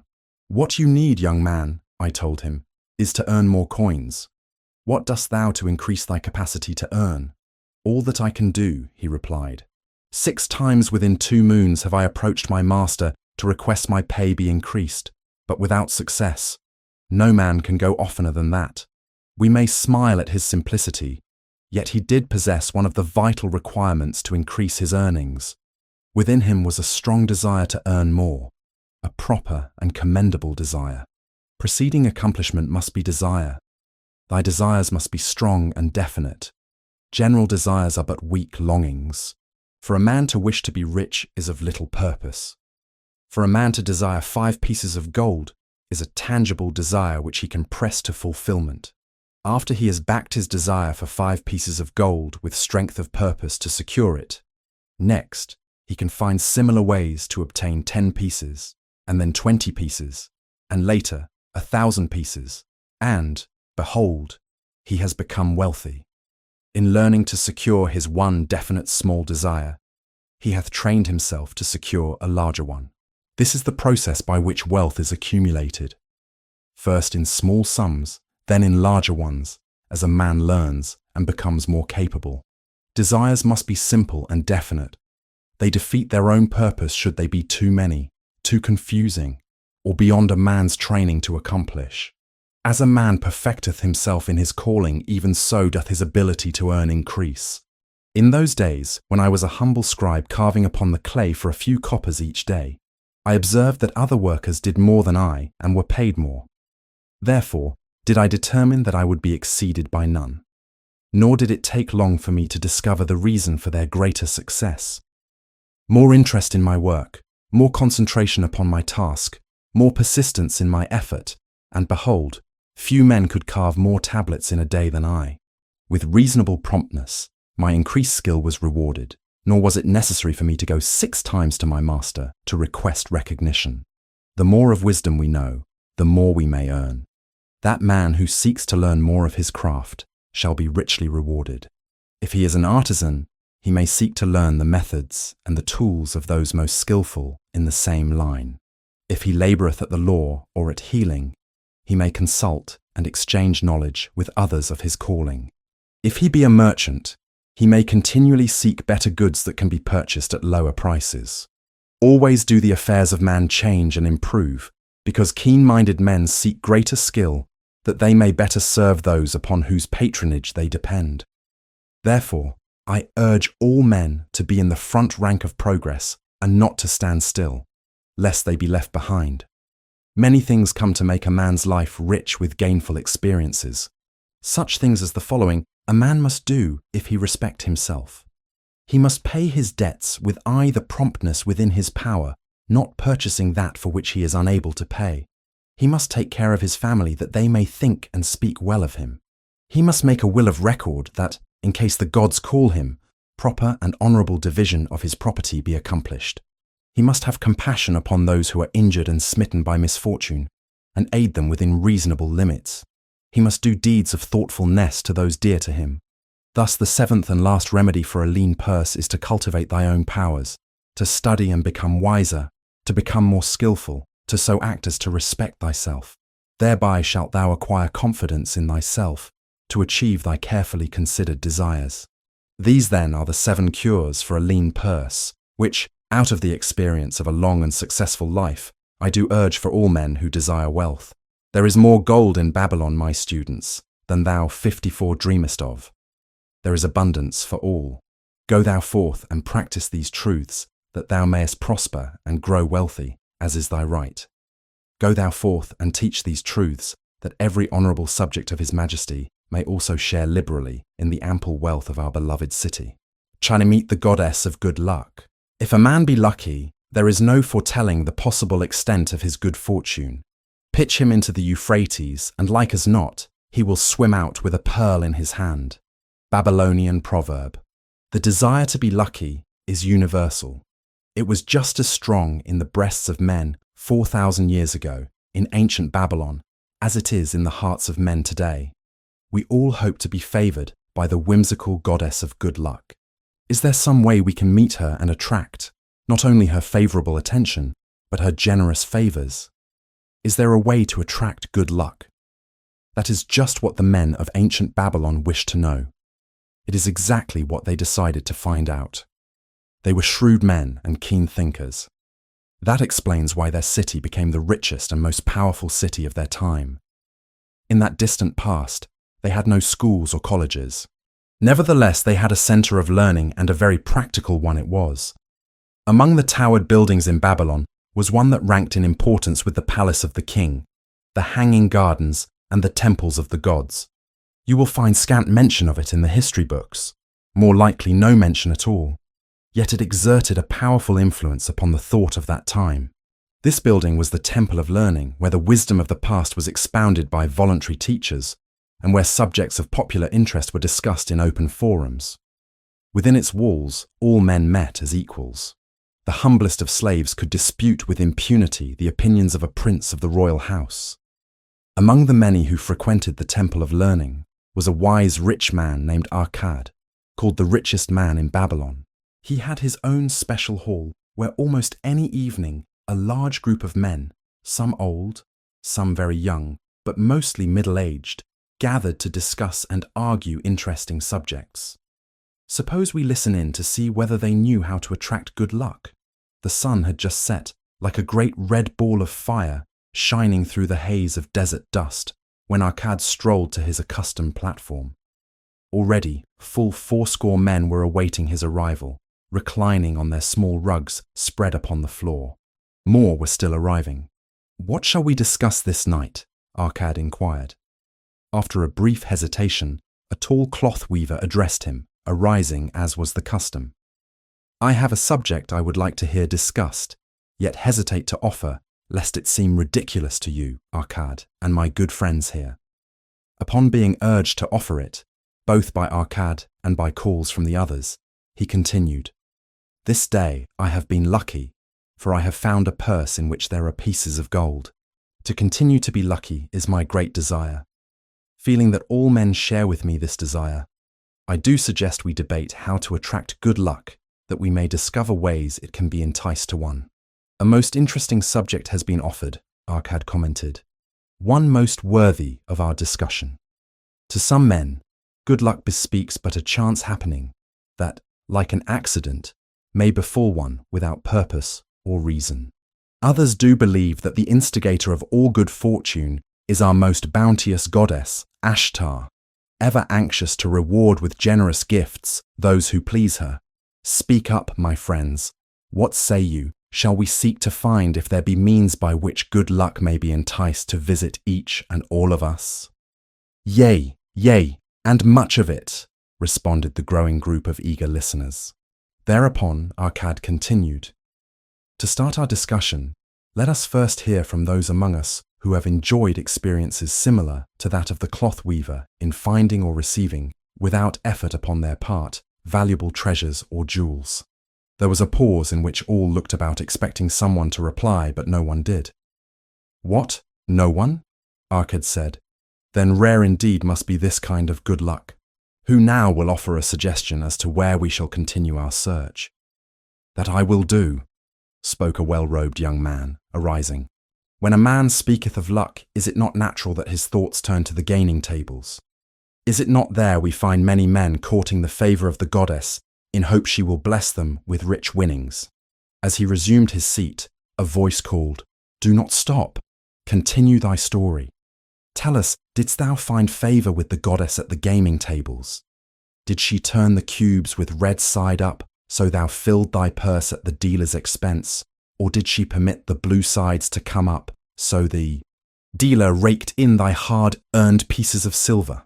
The young man joined the good-natured laughter, then replied, "I am not averse to admitting she seemed not to know I was even there. But how about the rest of you? Have you found her waiting about such places to roll the cubes in your favour? We are eager to hear as well as to learn." "A wise start," broke in Arcade. "We meet here to consider all sides of each question. To ignore the gaming table would be to overlook an instinct common to most men, the love of taking a chance with a small amount of silver in the hope of winning much gold." "That doth remind me of the races but yesterday," called out another listener. "If the goddess frequents the gaming tables, certainly she does not overlook the races where the gilded chariots and the foaming horses offer far more excitement. Tell us honestly, Arcade, didst she whisper to you to place your bet upon those grey horses from Nineveh yesterday? I was standing just behind thee, and could scarce believe my ears when I heard thee place thy bet upon the greys. Thou knowest as well as any of us that no team in all Assyria can beat our beloved bays in a fair race. Didst the goddess whisper in thy ear to bet upon the greys, because at the last turn the inside black would stumble and so interfere with our bays that the greys would win the race and score an unearned victory?" Arcade smiled indulgently at the banter. "What reason have we to feel the good goddess would take that much interest in any man's bet upon a horse race? To me, she is a goddess of love and dignity, whose pleasure it is to aid those who are in need and to reward those who are deserving. I look to find her, not at the gaming tables or the races where men lose more gold than they win, but in other places where the doings of men are more worthwhile and more worthy of reward. In tilling the soil, in honest trading, in all of man's occupations, there is opportunity to make a profit upon his efforts and his transactions. Perhaps not all the time will he be rewarded, because sometimes his judgment may be faulty, and other times the winds and the weather may defeat his efforts. Yet if he persists, he may usually expect to realize his profit. This is so because the chances of profit are always in his favour. But when a man playeth the games, the situation is reversed, for the chances of profit are always against him and always in favour of the gamekeeper. The game is so arranged that it will always favour the keeper. It is his business at which he plans to make a liberal profit for himself from the coins bet by the players. Few players realise how certain are the gamekeeper's profits and how uncertain are their own chances to win. For example, let us consider wagers placed upon the cube. Each time it is cast, we bet which side will be uppermost. If it be the red side, the game master pays to us 4 times our bet. But if any other of the 5 sides come uppermost, we lose our bet. Thus, the figures show that for each cast, we have 5 chances to lose, but because the red pays 4 for 1, we have 4 chances to win. In a night's play, the game master can expect to keep for his profit 1/5 of all the coins wagered. Can a man expect to win more than occasionally against odds so arranged that he should lose 1/5 of all his bets? Yet some men do win large sums at times, volunteered one of the listeners. Quite so they do, Arcade continued. Realizing this, the question comes to me whether money secured in such ways brings permanent value to those who are thus lucky. Among my acquaintances are many of the successful men of Babylon, yet among them I am unable to name a single one who started his success from such a source. You who are gathered here tonight know many more of our substantial citizens. To me, it would be of much interest to learn how many of our successful citizens can credit the gaming tables with their start to success. Suppose each of you tell of those you know. What say you?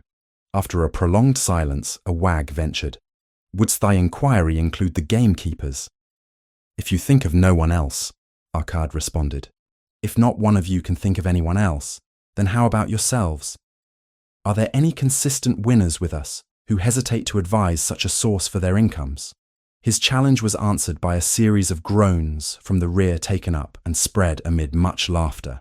It would seem we are not seeking good luck in such places as the goddess frequents, he continued. Therefore, let us explore other fields. We have not found it in picking up lost wallets. Neither have we found it haunting the gaming tables. As to the races, I must confess to have lost far more coins there than I have ever won. Now, suppose we consider our trades and businesses. Is it not natural if we conclude a profitable transaction to consider it not good luck, but a just reward for our efforts? I am inclined to think we may be overlooking the gifts of the goddess. Perhaps she really does assist us when we do not appreciate her generosity. Who can suggest further discussion? Thereupon an elderly merchant arose, smoothing his genteel white robe. With thy permission, most honourable Arcade and my friends, I offer a suggestion. If, as you have 61 said, we take credit to our own industry and ability for our business success, why not consider the successes we almost enjoyed, but which escaped us, happenings which would have been most profitable? They would have been rare examples of good luck if they had actually happened. Because they were not brought to fulfillment, we cannot consider them as our just rewards. Surely many men here have such experiences to relate. Here is a wise approach, Arcade approved. Who among you have had good luck within your grasp only to see it escape? Many hands were raised, among them that of the merchant. Arcade motioned to him to speak. As you suggested this approach, we should like to hear first from you. I will gladly relate a tale, he resumed, that doth illustrate how closely unto a man good luck may approach, and how blindly he may permit it to escape, much to his loss and later regret. Many years ago, when I was a young man, just married and well started to earning, my father did come one day and urge most strongly that I enter in an investment. The son of one of his good friends had taken notice of a barren tract of land not far beyond the outer walls of our city. It lay high above the canal, where no water could reach it. The son of my father's friend devised a plan to purchase this land, build 3 large water wheels that could be operated by oxen, and thereby raise the life-giving waters to the fertile soil. This accomplished, he planned to divide into small tracts and sell to the residents of the city for herb patches. The son of my father's friend did not possess sufficient 62 gold to complete such an undertaking. Like myself, he was a young man earning a fair sum. His father, like mine, was a man of large family and small means. He, therefore, decided to interest a group of men to enter the enterprise with him. The group was to comprise 12, each of whom must be a money earner and agree to pay 1/10 of his earnings into the enterprise until the land was made ready for sale. All would then share justly in the profits in proportion to their investment. Thou, my son, bespoke my father unto me, art now in thy young manhood. It is my deep desire that thou begin the building of a valuable estate for myself, that thou mayest become respected among men. I desire to see thou profit from a knowledge of the thoughtless mistakes of thy father. This do I most ardently desire, my father, I replied. Then, this do I advise. Do what I should have done at thy age. From thy earnings keep out 1/10 to put into favourable investments. With this 1/10 of thy earnings, and what it will also earn, thou canst, before thou art my age, accumulate for thyself a valuable estate. Thy words are words of wisdom, my father. Greatly do I desire riches, yet there are many uses to which my earnings are called. Therefore, do I hesitate to do as thou dost advise? I am young, there is plenty of time. So I thought at thy age, yet behold, many years have passed, and I have not yet made the beginning. We live in a different age, my father. I shall avoid thy mistakes. Opportunity stands before thee, my son. It is offering a chance that may lead to wealth. I beg of thee, do not delay. Go upon the morrow to the son of my friend and bargain with him to pay 10% of thy earnings into this investment. Go promptly upon the morrow. Opportunity waits for no man.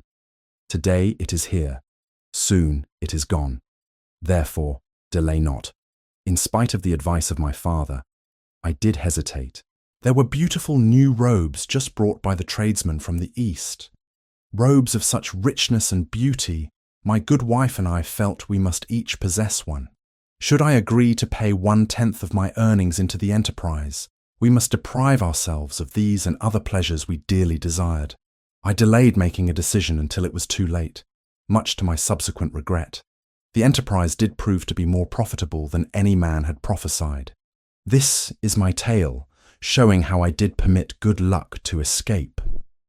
In this tale, we see how good luck waits to come to that man who accepts opportunity, commented a swarthy man of the desert. To the building of an estate, there must always be the beginning. That start may be a few pieces of gold or silver, which a man diverts from his earnings to his first investment. I myself am the owner of many herds. The start of my herds I did begin when I was a mere boy, and did purchase with 1 piece of silver a young calf. This, being the beginning of my wealth, was of great importance to me. To take his first start to building an estate is as good luck as can come to any man. With all men, that first step, which changes them from men who earn from their own labour to men who draw dividends from the earnings of their gold, is important. Some, fortunately, take it when young and thereby outstrip in financial success those who do take it later, or those unfortunate men, like the father of this merchant, who never take it. Had our friend, the merchant, taken this step in his early manhood when this opportunity came to him, this day he would be blessed with much more of this world's goods. Should the good luck of our friend, the cloth weaver, cause him to take such a step at this time, it will indeed be but the beginning of much greater good fortune. Thank you. I like to speak also. A stranger from another country arose. I am a Syrian. Not so well do I speak your tongue. I wish to call this friend, the merchant, a name. Maybe you think it not polite, this name. Yet I wish to call him that. But alas, I not know your word for it. If I do call it in Syrian, you will not understand. Therefore, please, some good gentleman, tell me that right name you call man who puts off doing those things that mighty good for him. Procrastinator, called a voice. That's him, shouted the Syrian, waving his hands excitedly. He accepts not opportunity when she comes. He waits. He says, I have much business right now. By and by, I talk to you. Opportunity, she will not wait for such slow fellow. She thinks if a man desires to be lucky, he will step quick. Any man not step quick when opportunity comes.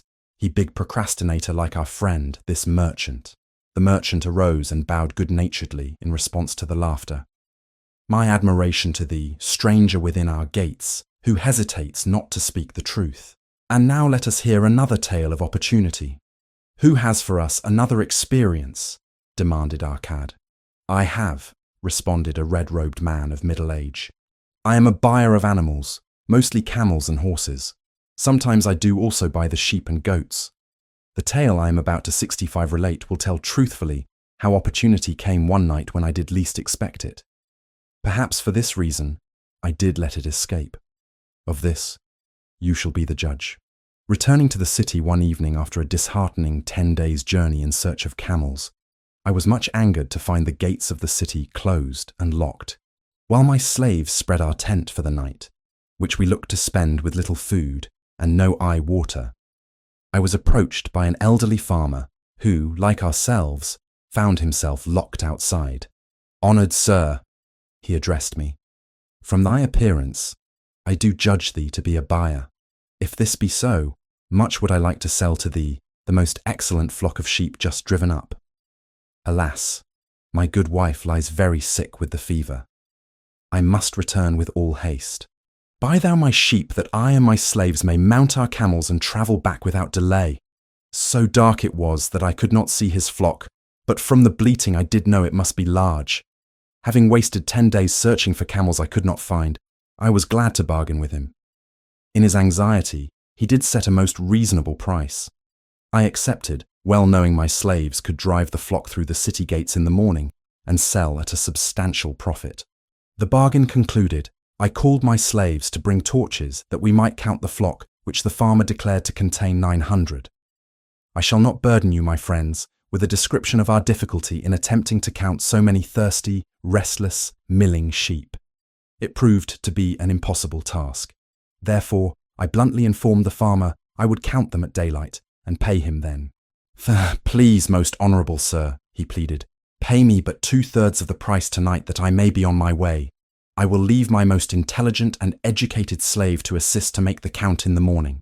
He is trustworthy, and to him thou canst pay the balance. but I was stubborn and refused to make payment that night. Next morning, before I awoke, the city gates opened and 4 buyers rushed out in search of flocks. They were most eager and willing to pay high prices because the city was threatened with siege and food was not plentiful. Nearly 3 times the price at which he had offered the flock to me did the old farmer receive for it. Thus was rare good luck allowed to escape. "Here is a tale most unusual," commented Arcad. "What wisdom doth it suggest?" "The wisdom of making a payment immediately when we are convinced our bargain is wise," suggested a venerable saddle-maker. "If the bargain be good, then dost thou need protection against thy own weaknesses as much as against any other man. We mortals are changeable. Alas, I must say, more apt to change our minds when right than wrong. Wrong, we are stubborn indeed. Right, we are prone to vacillate and let opportunity escape.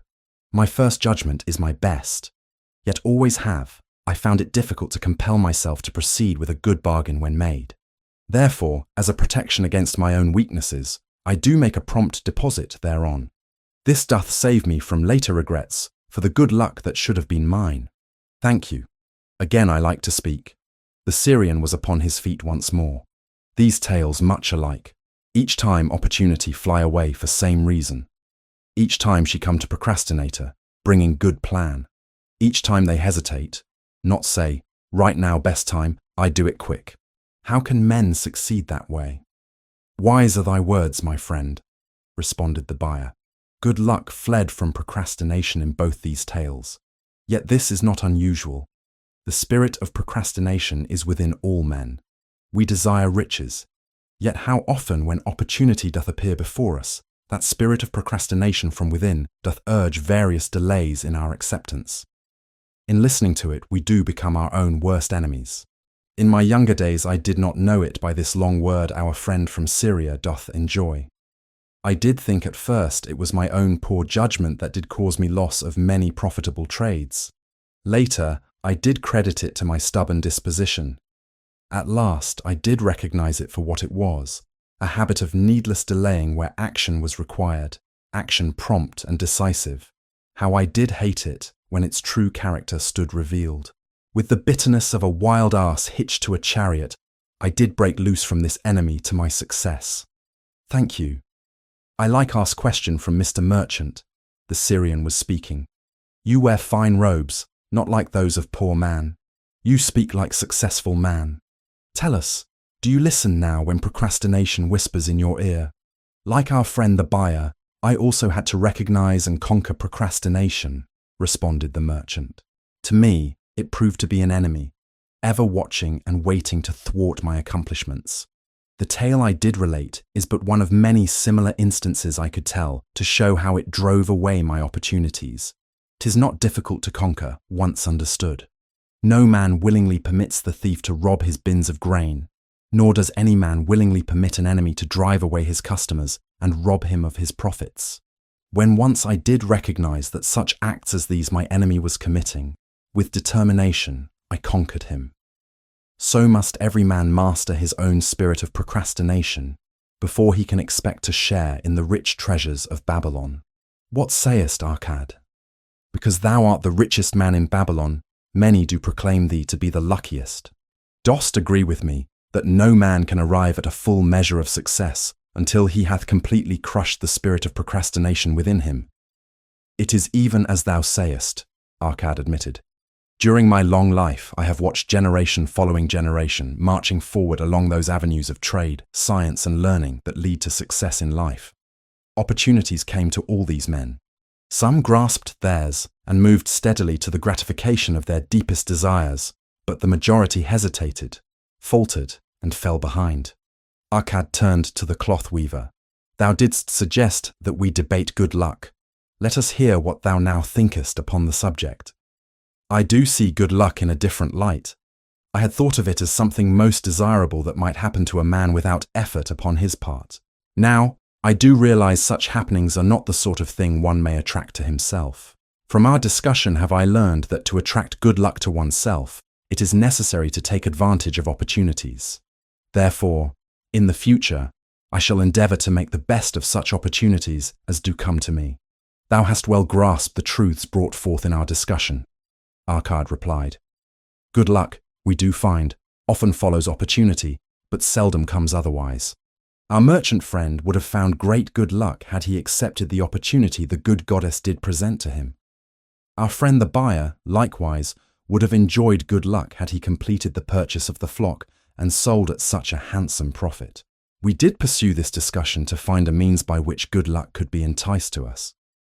I feel that we have found the way. Both the tales did illustrate how good luck follows opportunity. Herein lies a truth that many similar tales of good luck, won or lost, could not change. The truth is this: good luck can be enticed by accepting opportunity. Those eager to grasp opportunities for their betterment do attract the interest of the good goddess. She is ever anxious to aid those who please her. Men of action please her best. Action will lead thee forward to the successes thou dost desire. Men of action are favoured by the goddess of good luck. The 5 laws of gold, a bag heavy with gold, or a clay tablet carved with words of wisdom. If thou hadst thy choice, which wouldst thou choose? By the flickering light from the fire of desert shrubs, the sun-tanned faces of the listeners gleamed with interest. The gold, chorused the 27. Old Calabab smiled knowingly. Hark, he resumed, raising his hand. Hear the wild dogs out there in the night. They howl and wail because they are lean with hunger, yet feed them, and what do they? Fight and strut, then fight and strut some more, giving no thought to the morrow that will surely come. Just so it is with the sons of men. Give them a choice of gold and wisdom. What do? Ignore the wisdom and waste the gold. On the morrow they wail because they have no more gold. Gold is reserved for those who know its laws and abide by them. Calabab drew his white robe close about his lean legs, for a cool night wind was blowing. Because thou hast served me faithfully upon our long journey, because thou cared well for my camels, because thou toiled uncomplainingly across the hot sands of the desert, because thou fought bravely the robbers that sought to despoil my merchandise, I will tell thee this night the tale of the 5 laws of gold, such a tale as thou never hast heard before. Hark ye, with deep attention to the words I speak, for if you grasp their meaning and heed them, in the days that come thou shalt have much gold. He paused impressively. Above, in a canopy of blue, the stars shone brightly in the crystal-clear skies of Babylonia. Behind the group loomed their faded tents, tightly staked against possible desert storms. Beside the tents were neatly stacked bales of merchandise covered with skins. Nearby, the camel herd sprawled in the sand, some chewing their cuds contentedly, others snoring in hoarse discord. Thou hast told us many good tales, Calabab, spoke up the chief packer. We look to thy wisdom to guide us upon the morrow when our service with thee shall be at an end. I have but told thee of my adventures in strange and distant lands, but this night I shall tell thee of the wisdom of Arkad, the wise rich man. Much have we heard of him, acknowledged the chief packer, for he was the richest man that ever lived in Babylon. The richest man he was, and that because B was wise in the ways of gold, even as no man had ever been before him. This night shall I tell you of his great wisdom as it was told to me by Nomasir, his son, many years ago in Nineveh, when I was but a lad. My master and myself had tarried long into the night in the palace of Nomasir. I had helped my master bring great bundles of fine rugs, each one to be tried by Nomasir, until his choice of colours was satisfied. At last he was well pleased, and commanded us to sit with him, and to drink a rare vintage odorous to the nostrils, and most warming to my stomach, which was unaccustomed to such a drink. Then did he tell us this tale of the great wisdom of Arkad, his father, even as I shall tell it to you. In Babylon, it is the custom, as you know, that the sons of wealthy fathers live with their parents in expectation of inheriting the estate. Arkad did not approve of this custom. Therefore, when Nomasir reached man's estate, he sent for the young man and addressed him. My son, it is my desire that thou succeed to my estate. Thou must, however, first prove that thou art capable of wisely handling it. Therefore, I wish that thou go out into the world and show thy ability both to acquire gold and to make thyself respected among men. To start thee well, I will give thee two things of which I, myself, was denied when I started as a poor youth to build up a fortune. First, I give thee this bag of gold. If thou use it wisely, it will be the basis of thy future success. Second, I give thee this clay tablet upon which is carved the 5 laws of gold. If thou dost but interpret them in thy own acts, they shall bring thee competence and security. 10 years from this day come thou back to the house of thy father, and give account of thyself. If thou prove worthy, I will then make thee the heir to my estate. Otherwise, I will give it to the priests, that they may barter for my soul the land consideration of the gods. Psalm. So Nomasir went forth to make his own way, taking his bag of gold, the clay tablet carefully wrapped in silken cloth, his slave, and the horses upon which they rode. The 10 years passed, and Nomasir, as he had agreed, returned to the house of his father, who provided a great feast in his honour, to which he invited many friends and relatives. After the feast was over, the father and mother mounted their throne-like seats at one side of the great hall, and Nomasir stood before them to give an account of himself as he had promised his father. It was evening. The room was hazy with smoke from the wicks of the oil lamps that but dimly lighted it. Slaves in white woven jackets and tunics fanned the humid air rhythmically with long-stemmed palm leaves. A stately dignity coloured the scene. The wife of Nomasir and his 2 young sons, with friends and other members of the family, sat upon rugs behind him, eager listeners. "My father," he began deferentially, "I bow before thy wisdom. 10 years ago, when I stood at the gates of manhood, thou bade me go forth and become a man among men, instead of remaining a vassal to thy fortune. Thou gave me liberally of thy gold. Thou gave me liberally of thy wisdom. Of the gold, alas, I must admit of a disastrous handling. It fled indeed from my inexperienced hands, even as a wild hare flees at the first opportunity from the youth who captures it." The father smiled indulgently. "Continue, my son. Thy tale interests me in all its details. I decided to go to Nineveh, as it was a growing city, believing that I might find there opportunities. I joined a caravan, and among its members made numerous friends. 2 well-spoken men, who had a most beautiful white horse, as fleet as the wind, were among these. As we journeyed, they told me in confidence that in Nineveh was a wealthy man who owned a horse so swift that it had never been beaten. Its owner believed that no horse living could run with greater speed. Therefore, would he wager any sum however large that his horse could outspeed any horse in all Babylonia.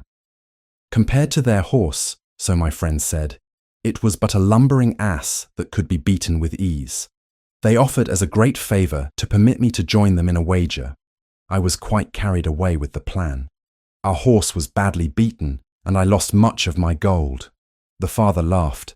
Later, I discovered that this was a deceitful plan of these men, and they constantly journeyed with caravans seeking victims. You see, the man in Nineveh was their partner and shared with them the bets he won. This shrewd deceit taught me my first lesson in looking out for myself. I was soon to learn another, equally bitter. In the caravan was another young man with whom I became quite friendly. He was the son of wealthy parents and, like myself, journeying to Nineveh to find a suitable location. Not long after our arrival, he told me that a merchant had died, and his shop with its rich merchandise and patronage could be secured at a paltry price, saying that we would be equal partners, but first he must return to Babylon to secure his gold. He prevailed upon me to purchase the stock with my gold, agreeing that his would be used later to carry on our venture. He long delayed the trip to Babylon, proving in the meantime to be an unwise buyer and a foolish spender. I finally put him out, but not before the business had deteriorated to where we had only unsaleable goods and no gold to buy other goods. I sacrificed what was left to an Israelite for a pitiful sum. Soon there followed, I tell you, my father, bitter days. I sought employment and found it not, for I was without trade or training that would enable me to earn. I sold my horses. I sold my slave. I sold my extra robes that I might have food and a place to sleep. But each day grim want crouched closer. But in those bitter days I remembered thy confidence in me, my father. Thou hadst sent me forth to become a man, and this I was determined to accomplish. The mother buried her face and wept softly. At this time I bethought me of the table thou had given to me upon which thou had carved the 5 laws of gold. Thereupon I read most carefully thy words of wisdom, and realized that had I but sought wisdom first, my gold would not have been lost to me. I learned by heart each law, and determined that, when once more the goddess of good fortune smiled upon me, I would be guided by the wisdom of age, and not by the inexperience of youth. For the benefit of you who are seated here this night, I will read the wisdom of my father as engraved upon the clay tablet which he gave to me 10 years ago. The 5 laws of gold. Gold cometh gladly, and in increasing quantity, to any man who will put by not less than 1/10 of his earnings to create an estate for his future and that of his family. Second, gold laboureth diligently and contentedly for the wise owner who finds for it profitable employment, multiplying even as the flocks of the field. Third, gold clingeth to the protection of the cautious owner who invests it under the advice of men wise in its handling. Fourth, gold slippeth away from the man who invests it in businesses or purposes with which he is not familiar or which are not approved by those skilled in its keep. Gold flees the man who would force it to impossible earnings, or who followeth the alluring advice of tricksters and schemers, or who trusts it to his own inexperience and romantic desires in investment. These are the 5 laws of gold, as written by my father. I do proclaim them as of greater value than gold itself, as I will show by the continuance of my tale. He again faced his father. I have told thee of the depth of poverty and despair to which my inexperience brought me. However, there is no chain of disasters that will not come to an end. Mine came when I secured employment managing a crew of slaves working upon the new outer wall of the city. Profiting from my knowledge of the first law of gold, I saved a copper from my first earnings, adding to it at every opportunity until I had a piece of silver. It was a slow procedure, for one must live. I did spend grudgingly, I admit, because I was determined to earn back before the 10 years were over as much gold as you, my father, had given to me. One day, the slave master, with whom I had become quite friendly, said to me, "Thou art a thrifty youth who spends not wantonly what he earns. Hast thou gold put by that is not earning?" "Yes," I replied. "It is my greatest desire to accumulate gold to replace that which my father gave to me and which I have lost. 'Tis a worthy ambition, I will grant. And do you know that the gold which you have saved can work for you and earn much more gold? Alas, my experience has been bitter, for my father's gold has fled from me, and I am in much fear lest my own do the same. If thou hast confidence in me, I will give thee a lesson in the profitable handling of gold," he replied. "Within a year, the outer wall will be complete and ready for the great gates of bronze that will be built at each entrance to protect the city from the king's enemies. In all Nineveh, there is not enough metal to make these gates, and the king has not thought to provide it. Here is my plan. A group of us will pool our gold and send a caravan to the mines of copper and tin, which are distant, and bring to Nineveh the metal for the gates. When the king says, 'Make the great gates,' we alone can supply the metal, and a rich price he will pay. If the king will not buy from us, we will yet have the metal which can be sold for a fair price." In his offer, I recognized an opportunity to abide by the 3rd law and invest my savings under the guidance of wise men. Nor was I disappointed. Our pool was a success, and my small store of gold was greatly increased by the transaction. In due time, I was accepted as a member of this same group in other ventures. They were men wise in the profitable handling of gold. They talked over each plan presented with great care before entering upon it. They would take no chance on losing their principal or tying it up in unprofitable investments from which their gold could not be recovered. Such foolish things as the horse race and the partnership into which I had entered with my inexperience would have had scant consideration with them. They would have immediately pointed out their weaknesses. Through my association with these men, I learned to safely invest gold to bring profitable returns. As the years went on, my treasure increased more and more rapidly. I not only made back as much as I lost, but much more. Through my misfortunes, my trials, and my success, I have tested time and again the wisdom of the 5 laws of gold, my father, and have proven them true in every test. To him who is without knowledge of the 5 laws, gold comes not often and goeth away quickly, but to him who abide by the 5 laws, gold comes and works as his dutiful slave. Nomasir ceased speaking and motioned to a slave in the back of the room. The slave brought forward, one at a time, 3 heavy leather bags. One of these Nomasir took and placed upon the floor before his father, addressing him again. Thou didst give to me a bag of gold, Babylon gold. Behold in its place, I do return to thee a bag of Nineveh gold of equal weight, an equal exchange, as all will agree. Thou didst give to me a clay tablet inscribed with wisdom. Behold, in its stead, I do return 2 bags of gold. So saying, he took from the slave the other 2 bags, and likewise placed them upon the floor before his father. Mo, this I do to prove to thee, my father, of how much greater value I consider thy wisdom than thy gold. Yet who can measure in bags of gold the value of wisdom? Without wisdom, gold is quickly lost by those who have it, but with wisdom, gold can be secured by those who have it not, as these 3 bags of gold do prove. It does indeed give to me the deepest satisfaction, my father, to stand before thee and say that, because of thy wisdom, I have been able to become rich and respected before men. The father placed his hand fondly upon the head of Nomasir. Thou hast learned well thy lessons, and I am indeed fortunate to have a son to whom I may entrust my wealth. Calabab ceased his tale and looked critically at his listeners. What means this to thee, this tale of Nomasir? He continued. Who amongst thee can go to thy father or to the father of thy wife and give an account of wise handling of his earnings? What would these venerable men think were you to say? I have travelled much and learned much and laboured much and earned much, yet alas, of gold I have little. Some I spent wisely, some I spent foolishly, and much I lost in unwise ways. Dost still think it but an inconsistency of fate that some men have much gold and others have naught? Then you err. Men have much gold when they know the 5 laws of gold and abide thereby. Because I learned these 5 laws in my youth and abided by them, I have become a wealthy merchant. Not by some strange magic did I accumulate my wealth. Wealth that comes quickly goeth the same way.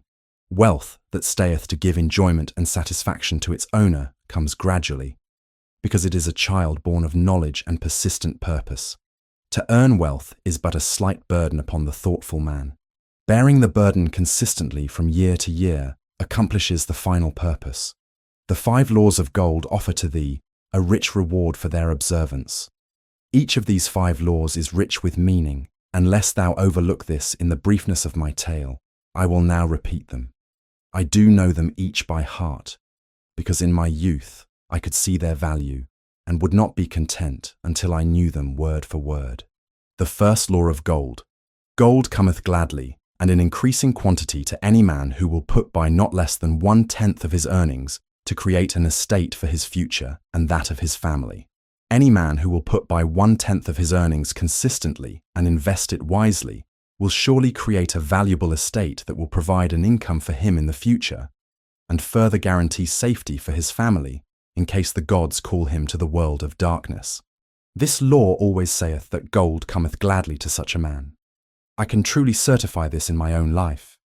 The more gold I accumulate, the more readily it comes to me and in increased quantities. The gold which I save earns more, even as yours will, and its earnings earn more, and this is the working out of the first law. The second law of gold laboureth diligently and contentedly for the wise owner who finds for it profitable employment, multiplying even as the flocks of the field. Gold, indeed, is a willing worker. It is ever eager to multiply when opportunity presents itself. To every man who hath a store of gold set by, opportunity comes for its most profitable use. As the years pass, it multiplies itself in surprising fashion. The third law of gold. Gold clingeth to the protection of the cautious owner who invests it under the advice of men wise in its handling. Gold indeed clingeth to the cautious owner, even as it flees the careless owner. The man who seeks the advice of men wise in handling gold soon learneth not to jeopardize his treasure, but to preserve in safety and to enjoy in contentment its consistent increase. The fourth law of gold slippeth away from the man who invests it in businesses or purposes with which he is not familiar, or which are not approved by those skilled in its keep. To the man who hath gold, yet is not skilled in its handling, many uses for it appear most profitable. Too often these are fraught with danger of loss, and if properly analysed by wise men, show small possibility of profit. Therefore, the inexperienced owner of gold, who trusts to his own judgment and invests it in business or purposes with which he is not familiar, too often finds his judgment imperfect, 82 and pays with his treasure for his inexperience. Wise indeed is he who investeth his treasures under the advice of men skilled in the ways of gold.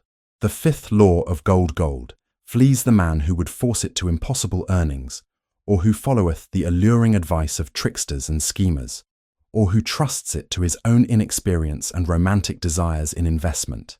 Fanciful propositions that thrill like adventure tales always come to the new owner of gold. These appear to endow his treasure with magic powers that will enable it to make impossible earnings. Yet heed ye the wise men, for verily they know the risks that lurk behind every plan to make great wealth suddenly.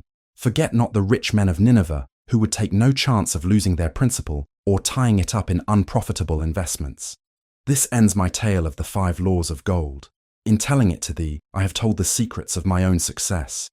Yet they are not secrets, but truths, which every man must first learn and then follow who wishes to step out of the multitude that, like you wild dogs, must worry each day for food to eat. Tomorrow we enter Babylon.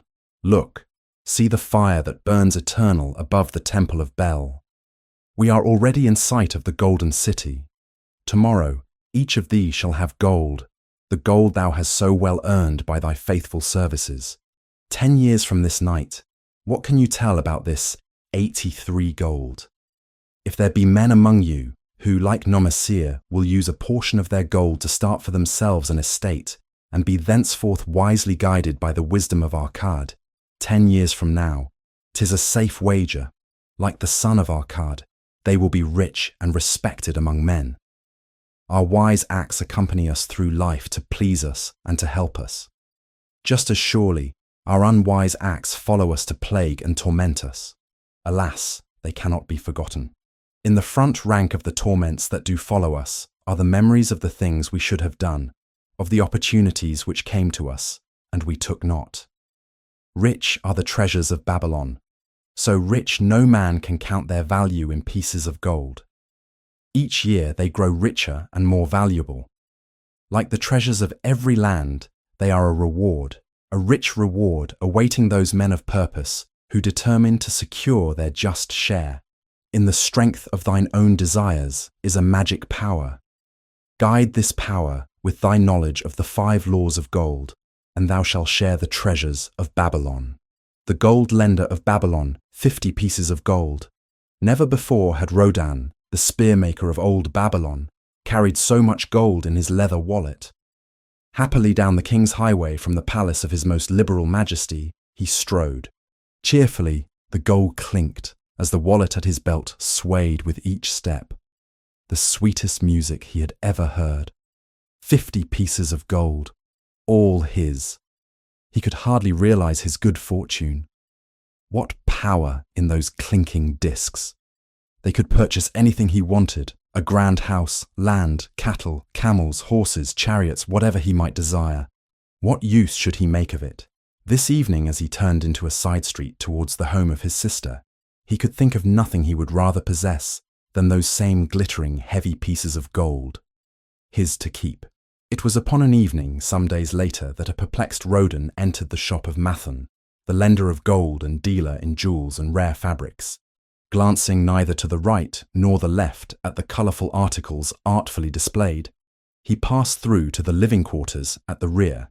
Here he found the genteel Mathon lounging upon a rug, partaking of a meal served by a black slave.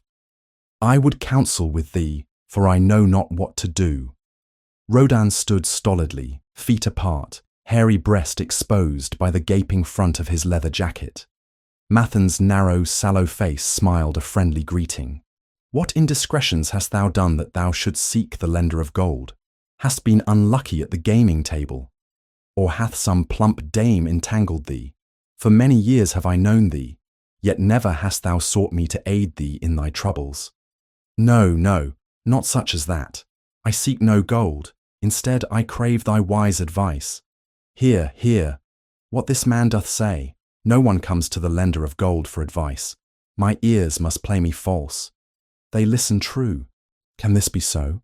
Rodan, the spear-maker, doth display more cunning than all the rest, for he comes to Mathan, not for gold, but for advice. Many men come to me for gold to pay for their follies, but as for advice, they want it not. Yet who is more able to advise than the lender of gold to whom many men come in trouble? Thou shalt eat with me, Rodan, he continued. Thou shalt be my guest for the evening. Andol, he commanded of the black slave, draw up a rag for my friend Rodan, the spear-maker, who comes for advice. He shall be mine honoured guest. Bring to him much food, and get for him my largest cup. Choose well of the best wine that he may have satisfaction in the drinking. Now, tell me what troubles thee. It is the king's gift. The king's gift. The king did make thee a gift, and it gives thee trouble.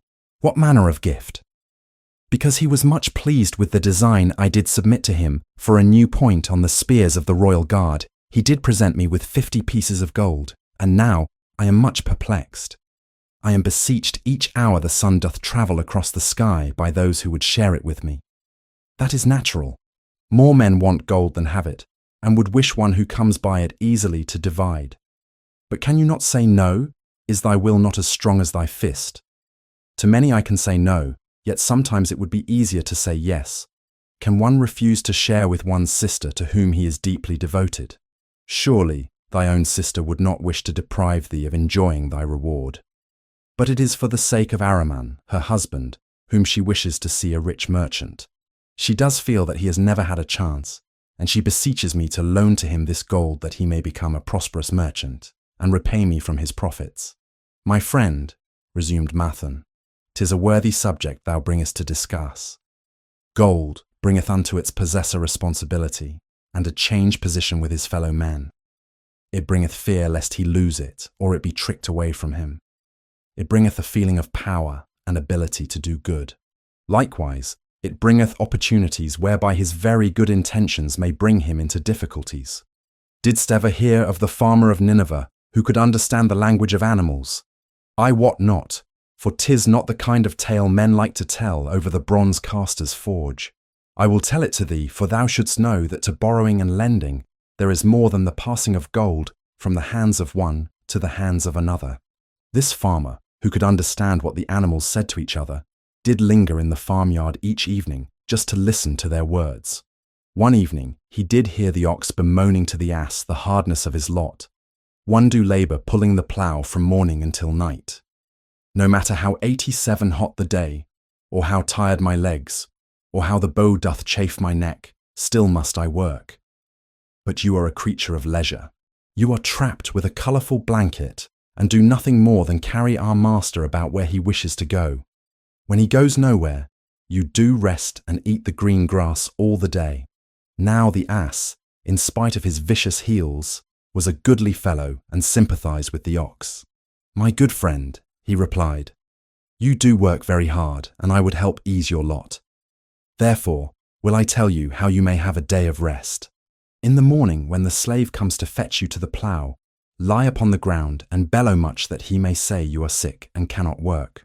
So the ox took the advice of the ass, and the next morning the slave returned to the farmer and told him the ox was sick and could not pull the plough. Then, said the farmer, hitch the ass to the plough, for the ploughing must go on. All that day the ass, who had only intended to help his friend, found himself compelled to do the ox's task. When night came and he was released from the plough, his heart was bitter, and his legs were weary, and his neck was sore where the bough had chafed it. The farmer lingered in the barnyard to listen. The ox began first. You are my good friend. Because of your wise advice, I have enjoyed a day of rest. And I, retorted the ass, am like many another simple-hearted one who starts to help a friend and ends up by doing his task for him. Hereafter you draw your own plough, for I did hear the master tell the slave to send for the butcher were you sick again. I wish he would, for you are a lazy fellow. Thereafter they spoke to each other no more. This ended their friendship. Canst thou tell the moral to this tale, Rodan? 'Tis a good tale, responded Rodan, but I see not the moral. I thought not that you would, but it is there and simple too. Just this. If you desire to help thy friend, do so in a way that will not bring thy friend's burdens upon thyself. I had not thought of that. It is a wise moral. I wish not to assume the burdens of my sister's husband, but tell me, you lend to many, do not the borrowers repay? Mathan smiled the smile of one whose soul is rich with much experience. Could a loan be well made if the borrower cannot repay? Must not the lender be wise and judge carefully whether his gold can perform a useful purpose to the borrower and return to him once more, or whether it will be wasted by one unable to use it wisely and leave him without his treasure, and leave the borrower with a debt he cannot repay? I will show to thee the tokens in my token chest, and let them tell thee some of their stories. Into the room he brought a chest as long as his arm, covered with red pigskin and ornamented with bronze designs. He placed it upon the floor and squatted before it, both hands upon the lid. From each person to whom I lend, I do exact a token for my token chest to remain there until the loan is repaid. When they repay, I give back, but if they never repay, it will always remind me of one who was not faithful to my confidence. The safest loans, my token box tells me, are to those whose possessions are of more value than the one they desire. They own lands, or jewels, or camels, or other things which could be sold to repay the loan. Some of the tokens given to me are jewels of more value than the loan. Others are promises that if the loan be not repaid as agreed, they will deliver to me certain property settlement. On loans like those, I am assured that my gold will be returned with the rental thereon, for the loan is based on property. In another class are those who have the capacity to earn. They are such as you, who labour or serve and are paid. They have income, and if they are honest and suffer no misfortune, I know that they also can repay the gold I loan them and the rental to which I am entitled. Such loans are based on human effort. Others are those who have neither property nor assured earning capacity. Life is hard, and there will always be some who cannot adjust themselves to it. Alas for the loans I make them, even though they be no larger than a pence. My token box may censure me in the years to come, unless they be guaranteed by good friends of the borrower who know him honourable. Mayton released the clasp and opened the lid. Rodan leaned forward eagerly. At the top of the chest, a bronze neck piece lay upon a scarlet cloth. Mathan picked up the piece and patted it affectionately. This shall always remain in my token chest because the owner has passed on into the great darkness. I treasure it, his token, and I treasure his memory, for he was my good friend. We traded together with much success until out of the east he brought a woman to wed, beautiful, but not like our women, a dazzling creature. He spent his gold lavishly to gratify her desires. He came to me in 90 distress when his gold was gone. I counselled with him. I told him I would help him to once more master his own affairs. He swore by the sign of the great bull that he would, but it was not to be. In a quarrel she thrust a knife into the heart he dared her to pierce. And she? Questioned Rodan. Yes, of course, this was hers. He picked up the scarlet cloth. In bitter remorse she threw herself into the Euphrates. These two loans will never be repaid. The chest tells you, Rodan, that humans in the throes of great emotions are not safe risks for the gold lender. Here, now this is different. He reached for a ring carved of oxbone. This belongs to a farmer. I buy the rugs of his women. The locusts came, and they had not food. I helped him, and when the new crop came, he repaid me. Later, he came again and told of strange goats in a distant land, as described by a traveller. They had long hair so fine and soft, it would weave into rugs more beautiful than any ever seen in Babylon. He wanted a herd, but he had no money. So I did lend him gold to make the journey and bring back goats.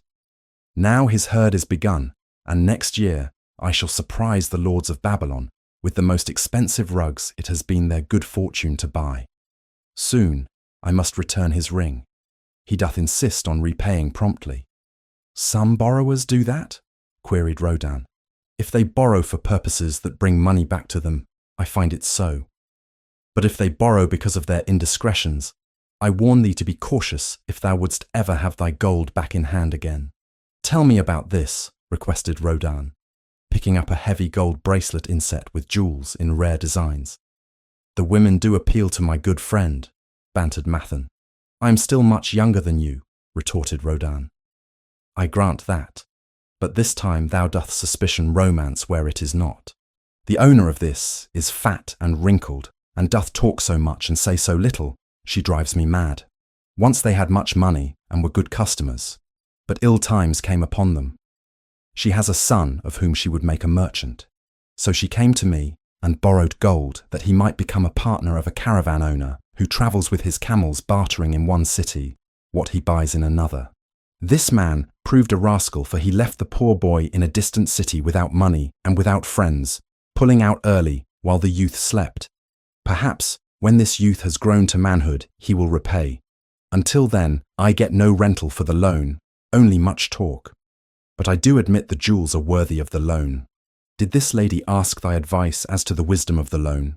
"Quite otherwise."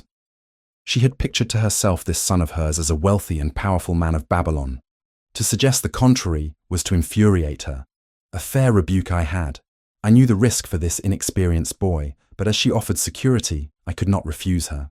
"This," continued Mathan, waving a bit of pack rope tied into a knot, "belongs to Nebatur, the camel trader.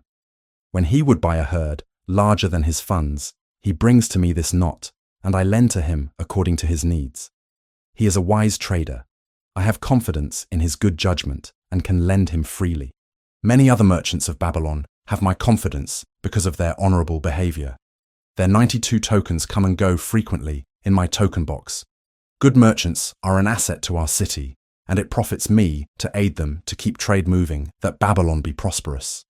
Mathan picked out a beetle carved in turquoise and tossed it contemptuously on the floor. "A bug from Egypt. The lad who owns this does not care whether I ever receive back my gold.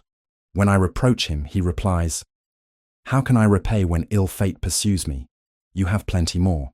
What can I do?'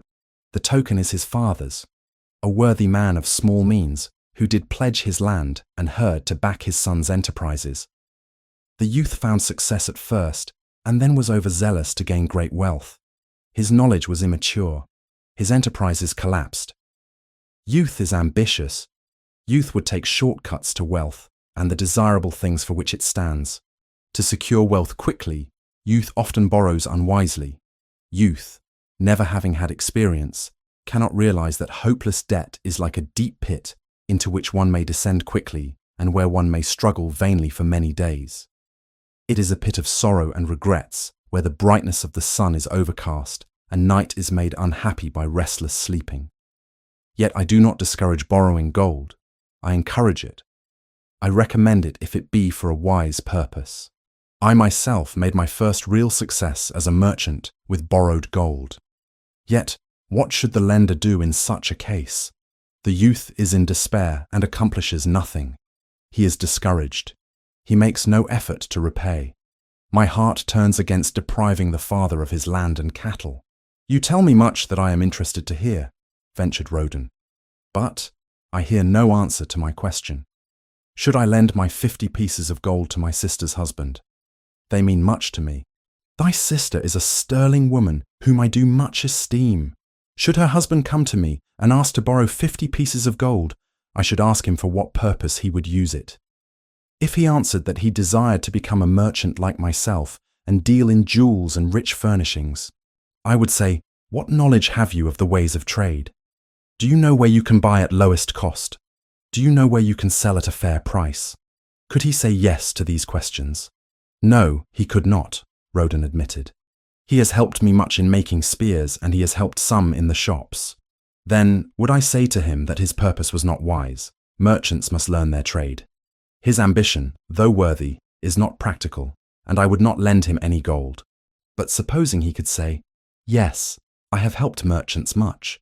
I know how to travel to Smyrna and to buy at low cost the rugs the housewives weave. I also know many of the rich people of Babylon to whom I can sell these at a large profit. Then I would say, your purpose is wise and your ambition honorable. I shall be glad to lend you the 50 pieces of gold if you can give me security that they will be returned. But would he say, one have no security other than that I am an honored man and will pay you well for the loan?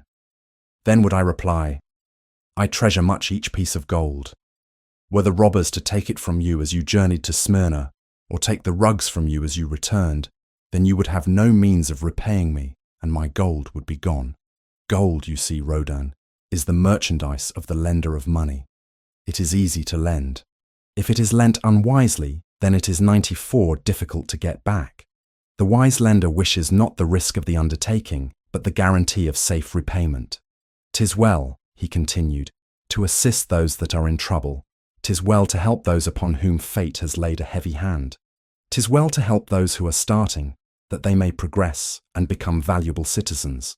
But help must be given wisely, lest, like the farmer's ass, in our desire to help we but take upon ourselves the burden that belongs to another. Again I wandered from thy question, Rodan, but hear my answer. Keep thy 50 pieces of gold. What thy labour earns for thee, and what is given thee for reward, is thine own, and no man can put an obligation upon thee to part with it, unless it do be thy wish. If thee wouldst lend it so that it may earn thee more gold, then lend with caution and in many places. I like not idle gold, even less I like too much of risk. How many years hast thou laboured as a spearmaker? Fully 3. How much besides the king's gift hast saved? 3 gold pieces. Each year that thou hast laboured, thou hast denied thyself good things to save from thine earnings 1 piece of gold. 'Tis as you say, then mightest save in 50 years of labour 50 pieces of gold by thy self-denial. A lifetime of labour it would be. Thinkest thou thy sister would wish to jeopardize the savings of 50 years of labour over the bronze melting pot that her husband might experiment on being a merchant? Not if I spoke in your words. Then go to her and say, 3 years I have laboured each day, except fast days, from morning until night, and I have denied myself many things that my heart craved. For each year of labour and self-denial I have to show 1 piece of gold. Thou art my favoured sister, and I wish that thy husband may engage in business in which he will prosper greatly.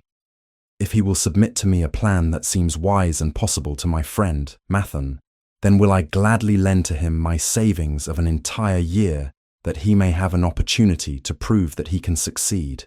Do that, I say, and if he has within him the soul to succeed, he can prove it. If he fails, he will not owe thee more than he can hope some day to repay. I am a gold lender because I own more gold than I can use in my own trade. I desire my surplus gold to labour for others and thereby earn more gold. I do not wish to take risk of losing my gold, for I have laboured much and denied myself much to secure it. Therefore, I will no longer lend any of it where I am not confident that it is safe and will be returned to me. Neither will I lend it where I am not convinced that its earnings will be promptly paid to me.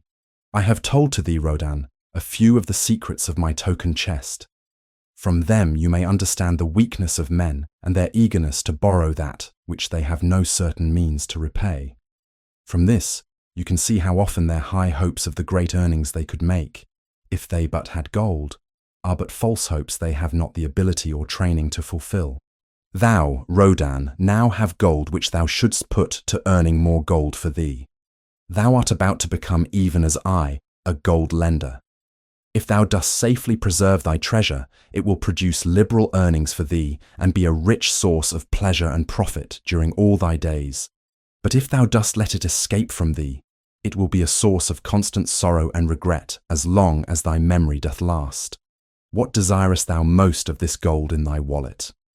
To keep it safe. Wisely spoken, replied Mathon approvingly. Thy first desire is for safety. Thinkest thou that in the custody of thy sister's husband it would be truly safe from possible loss? I fear not, for he is not wise in guarding gold. Then be not swayed by foolish sentiments of obligation to trust thy treasure to any person. If thou wouldst help thy family or thy friends, find other ways than risking the loss of thy treasure. Forget not that gold slippeth away in unexpected ways from those unskilled in guarding it. As well waste thy treasure in extravagance as let others lose it for thee. What next after safety dost desire of this treasure of thine? That it earn more gold. Again thou speakest with wisdom.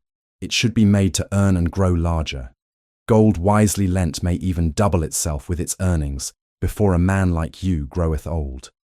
If you risk losing it, you risk losing all that it would earn as well. Therefore, be not swayed by the fantastic plans of impractical men who think they see ways to force thy gold to make earnings unusually large. Such plans are the creations of dreamers, unskilled in the safe and dependable laws of trade. Be conservative in what thou expect it to earn, that thou mayest keep and enjoy thy treasure. To hire it out with a promise of usurious returns is to invite loss.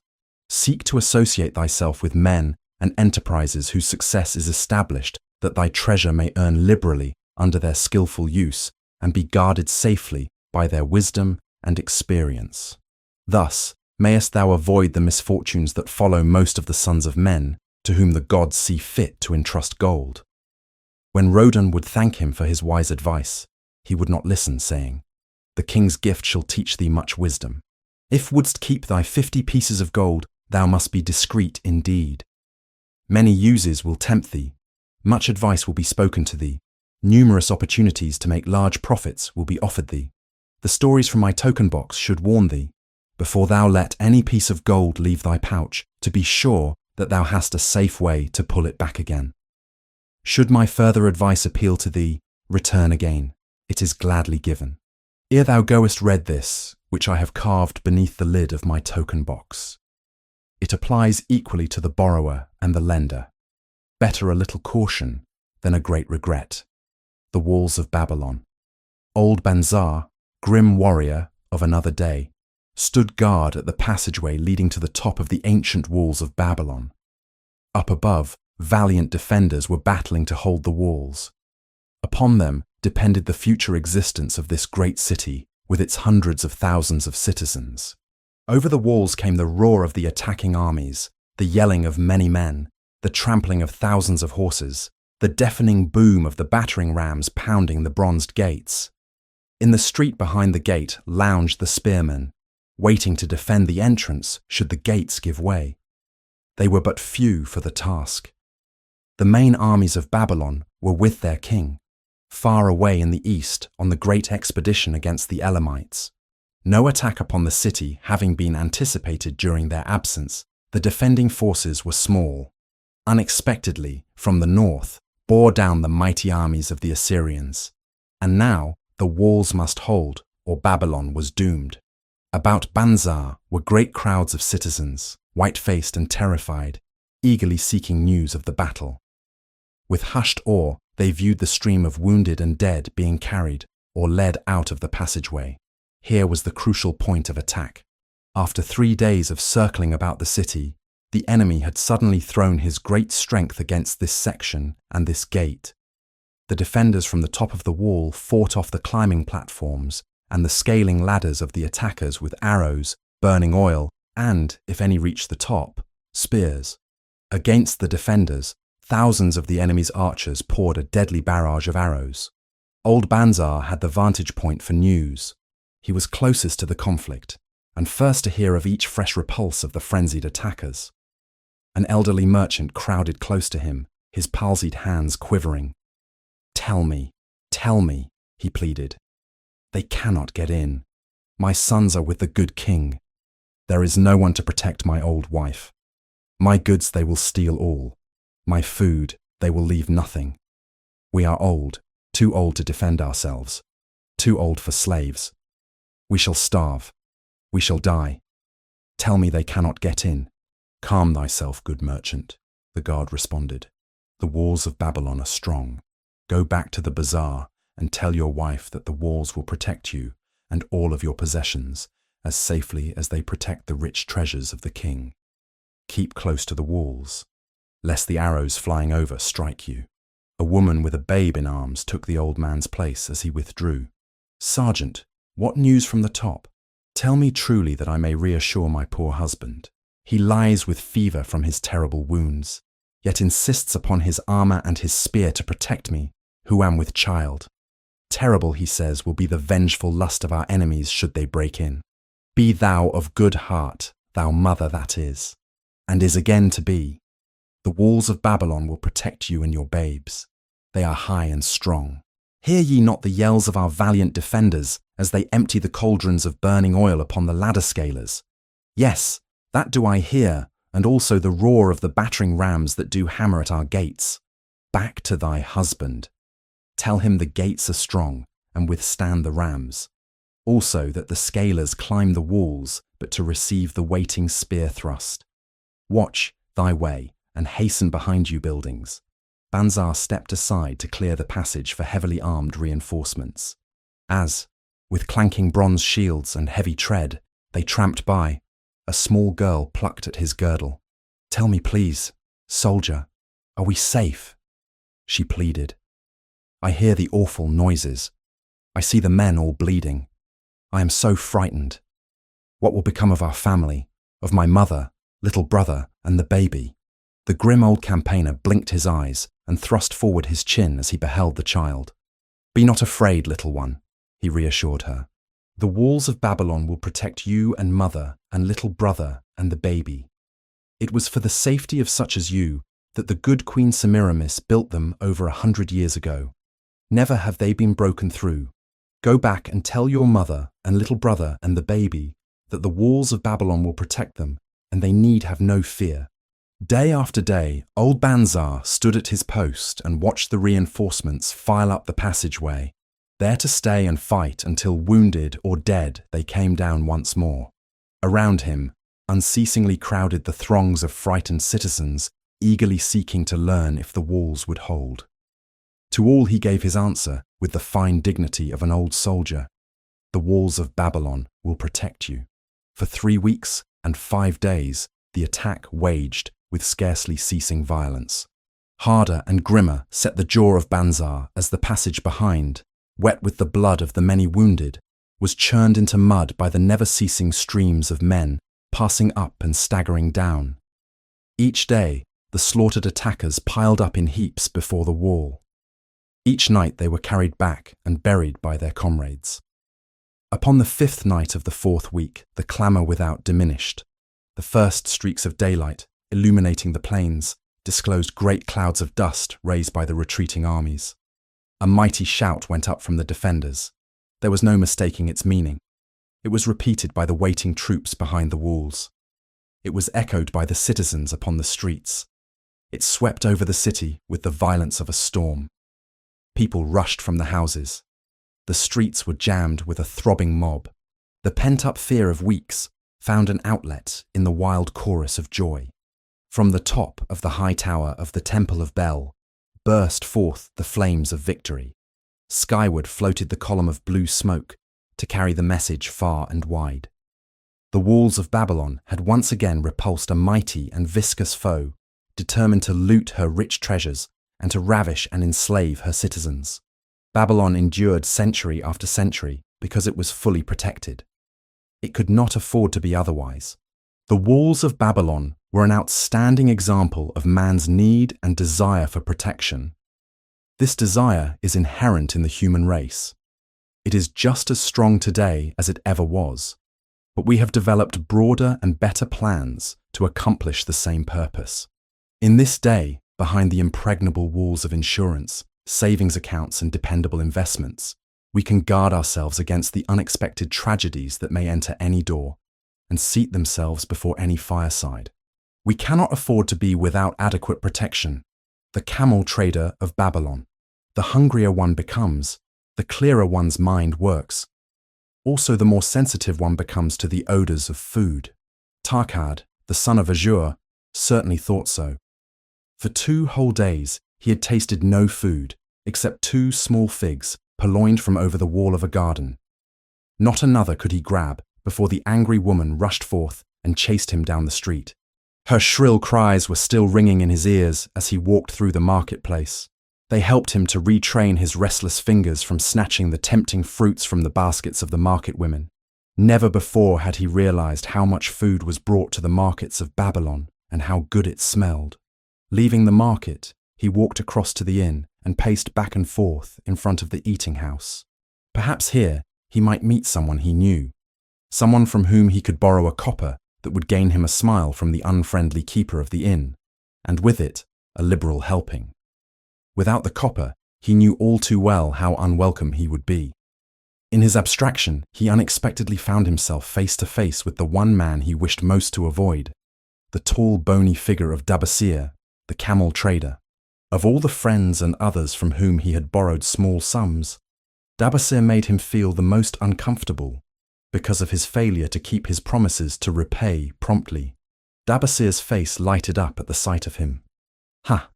'Tis Tarkad, just the one I have been seeking, that he might repay the 2 pieces of copper which I lent him a moon ago, also the piece of silver which I lent to him before that.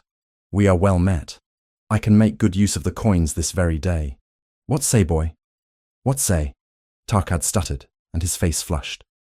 He had naught in his empty stomach to nerve him to argue with the outspoken Dabasir. "I am sorry, very sorry," he mumbled weakly. "But this day I have neither the copper nor the silver with which I could repay." "Then get it," Dabasir insisted.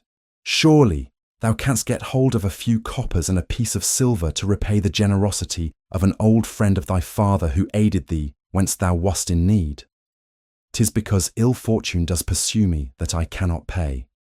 Ill fortune? Wouldst blame the gods for thine own weakness? Ill fortune pursues every man who thinks more of borrowing than of repaying. "Come with me, boy, while I eat.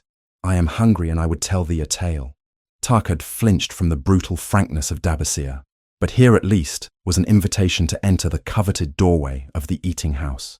Dabasir pushed him to a far corner of the room, where they seated themselves upon small rugs. When Kauskor, the proprietor, appeared smiling, Dabasir addressed him with his usual freedom. "Fat lizard of the desert, bring to me a leg of the goat, brown with much juice, and bread and all of the vegetables, for I am hungry and want much food. Do not forget my friend here. Bring to him a jug of water. Have it cooled, for the day is hot." Tarkad's heart sank. Must he sit here and drink water while he watched this man devour an entire goat leg? He said nothing. He thought of nothing he could say. Dabasir, however, knew no such thing as silence. Smiling and waving his hand good-naturedly to the other customers, all of whom knew him, he continued, "I did hear from a traveller just returned from Urfa of a certain rich man who has a piece of stone cut so thin that one can look through it. He put it in the window of his house to keep out the rains. It is yellow, so this traveller does relate, and he was permitted to look through it, and all the outside world looked strange and not like it really is. What say you to that, Tarkad? Thinkest all the world could look to a man a different colour from what it is?" "I dare say," responded the youth, much more interested in the fat leg of goat placed before Dabasir. "Well, I know it to be true, for I myself have seen the world all of a different colour from what it really is, and the tale I'm about to tell relates how I came to see it in its right colour once more." "Bis, Dabasir will tell a tale," whispered a neighbouring diner to his neighbour, and dragged his rug close. Other diners brought their food and crowded in a semicircle. They crunched noisily in the ears of Tarkad and brushed him with their meaty bones. He alone was without food. Dabasir did not offer to share with him, nor even motion him to a small corner of the hard bread that was broken off and had fallen from the platter to the floor. "The tale that I am about to tell," began Dabasir, pausing to bite a goodly chunk from the goat leg, "relates to my early life and how I came to be a camel trader. Didst anyone know that I once was a slave in Syria?" A murmur of surprise ran through the audience, to which Dabasir listened with satisfaction. "When I was a young man," continued Dabasir after another vicious onslaught on the goat leg, "I learned the trade of my father, the making of saddles. I worked with him in his shop and took to myself a wife. Being young and not greatly skilled, I could earn but little, just enough to support my excellent wife in a modest way. I craved good things which I could not afford. Soon I found that the shopkeepers would trust me to pay later, even though I could not pay at the time. Being young and without experience, I did not know that he who spends more than he earns is sowing the winds of needless self-indulgence, from which he is sure to reap the whirlwinds of trouble and humiliation. So I indulged my whims for fine raiment, and bought luxuries for my good wife and our home beyond our means. I paid as I could, and for a while all went well. But in time I discovered I could not use my earnings both to live upon and to pay my debts. Creditors began to pursue me to pay for my extravagant purchases, and my life became miserable. I borrowed from my friends, but could not repay them either. Things went from bad to worse. My wife returned to her father, and I decided to leave Babylon and seek another city where a young man might have better chances. For 2 years, I had a restless and unsuccessful life, working for caravan traders.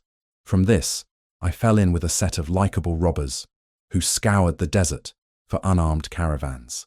Such deeds were unworthy of the son of my father, but I was seeing the world through a colored stone and did not realize to what degradation I had fallen. We met with success on our first trip, capturing a rich haul of gold and silks and valuable merchandise. This loot we took to Guinea and squandered. The second time, we were not so fortunate. Just after we had made our capture, we were attacked by the spearsmen of a native chief to whom the caravans paid for protection. Our 2 leaders were killed, and the rest of us were taken to Damascus, where we were stripped of our clothing and sold as slaves. I was purchased for 2 pieces of silver by a Syrian desert chief. With my hair shorn and but a loincloth to wear, I was not so different from the other slaves. Being a reckless youth, I thought it merely an adventure until my master took me before his 4 wives and told them they could have me for a eunuch. Then, indeed, did I realize the hopelessness of my situation. These men of the desert were fierce and warlike. I was subject to their will without weapons or means of escape. Fearful I stood, as those 4 women looked me over. I wondered if I could expect pity from them. Sirah, the first wife, was older than the others. Her face was impassive as she looked upon me. I turned from her with little consolation. The next was a contemptuous beauty, who gazed at me as indifferently as if I had been a worm of the earth. The 2 younger ones tittered as though it were all an exciting joke. It seemed an age that I stood waiting sentence. Each woman appeared willing for the others to decide. Finally, Sirah spoke up in a cold voice. Of eunuchs we have plenty, but of camel tenders we have few, and they are a worthless lot. Even this day I would visit my mother, who is sick with the fever, and there is no slave I would trust to lead my camel. Ask this slave if he can lead a camel. My master thereupon questioned me. What know you of camels? Striving to conceal my eagerness, I replied, I can make them kneel, I can load them, I can lead them on long trips without tiring. If need be, I can repair their trappings. The slave speaks forward enough, observed my master. If thou so desire, Sirah, take this man for thy camel tender. So I was turned over to Sirah, and that day I led her camel upon a long journey to her sick mother. I took the occasion to thank her for her intercession, and also to tell her that I was not a slave by birth, but the son of a freeman, an honourable saddle-maker of Babylon. I also told her much of my story. Her comments were disconcerting to me, and I pondered much afterwards on what she said. Why, how can you call yourself a free man when your weakness has brought you to this? If a man has in himself the soul of a slave, will he not become one no matter what his birth, even as water seeks its level? If a man has within him the soul of a free man, will he not become respected and honoured in his own city, in spite of his misfortune? For over a year I was a slave, and lived with the slaves, but I could not become as one of them. One day Sirah asked me, in the eventime when the other slaves can mingle and enjoy the society of each other, why dost thou sit in thy tent alone? To which I responded, I am pondering what you have said to me. I wonder if I have the soul of a slave. I cannot join them, so I must sit apart. I too must sit apart, she confided. My dowry was large, and my lord married me because of it. Yet he does not desire me. What every woman longs for is to be desired. Because of this, and because I am barren and have neither son nor daughter, must I sit apart? Were I a man, I would rather die than be such a slave, but the conventions of our tribe make slaves of women. What think thou of me by this time? I asked her suddenly. Have I the soul of a man, or have I the soul of a slave? Have you a desire to repay the just debts you owe in Babylon? She parried. Yes, I have the desire, but I see no way. If thou contentedly let the years slip by and make no effort to repay, then thou hast but the contemptible soul of a slave. No man is otherwise who cannot respect himself, and no man can respect himself who does not repay honest debts. But what can I do who am a slave in Syria? Stay a slave in Syria, thou weakling. I am not a weakling, I denied hotly. Then prove it. How? Does not thy great king fight his enemies in every way he can and with every force he has? Thy debts are thy enemies. They ran thee out of Babylon. You left them alone, and they grew too strong for thee. Hadst fought them as a man, thou couldst have conquered them and been one honoured among the townspeople. But thou had not the soul to fight them, and behold, thy pride has gone down until thou art a slave in Syria. Much I thought over her unkind accusations, and many defensive phrases I worded to prove myself not a slave at heart. But I was not to have the chance to use them. 3 days later, the maid of Syria took me to her mistress. My mother is again very sick, she said. Saddle the 2 best camels in my husband's herd. Tie on waterskins and saddlebags for a long journey. The maid will give thee food at the kitchen tent. I packed the camels, wondering much at the quantity of provisions the maid provided, for the mother dwelt less than a day's journey away. The maid rode the rear camel which followed, and I led the camel of my mistress. When we reached her mother's house, it was just dark. Syria dismissed the maid and said to me, Darbasia, hast thou the soul of a free man or the soul of a slave? The soul of a free man, I insisted. Now is thy chance to prove it. Thy master hath imbibed deeply, and his chiefs are in a stupor. Take then these camels and make thy escape. Here in this bag is raiment of thy master's to disguise thee. I will say thou stole the camels and ran away while I visited my sick mother. Thou hast the soul of a queen, I told her. Much do I wish that I might lead thee to happiness. Happiness, she responded, awaits not the runaway wife who seeks it in far lands among strange people. Go thy own way, and may the gods of the desert protect thee, for the way is far and barren of food or water. I needed no further urging, but thanked her warmly and was away into the night. I knew not this strange country, and had only a dim idea of the direction in which lay Babylon, but struck out bravely across the desert toward the hills. 1 camel I rode, and the other I led. All that night I travelled, and all the next day, urged on by the knowledge of the terrible fate that was meted out to slaves who stole their master's property and tried to escape. Late that afternoon, I reached a rough country, as uninhabitable as the desert. The sharp rocks bruised the feet of my faithful camels, and soon they were picking their way slowly and painfully along. I met neither man nor beast, and could well understand why they shunned this inhospitable land. It was such a journey from then on as few men live to tell of. Day after day we plodded along. Food and water gave out. The heat of the sun was merciless. At the end of the 9th day, I slid from the back of my mount with the feeling that I was too weak to ever remount, and I would surely die, lost in this abandoned country. I stretched out upon the ground and slept, not waking until the first gleam of daylight. I sat up and looked about me. There was a coolness in the morning air. My camels lay dejected not far away. About me was a vast waste of broken country covered with rock and sand and thorny things. No sign of water, naught to eat for man or camel. Could it be that in this peaceful quiet I faced my end? My mind was clearer than it had ever been before. My body now seemed of little importance. My parched and bleeding lips, my dry and swollen tongue, my empty stomach, all had lost their supreme agonies of the day before. I looked across into the uninviting distance, and once again came to me the question, have I the soul of a slave or the soul of a free man? Then with clearness, I realized that if I had the soul of a slave, I should give up, lie down in the desert and die, a fitting end for a runaway slave. But if I had the soul of a free man, what then?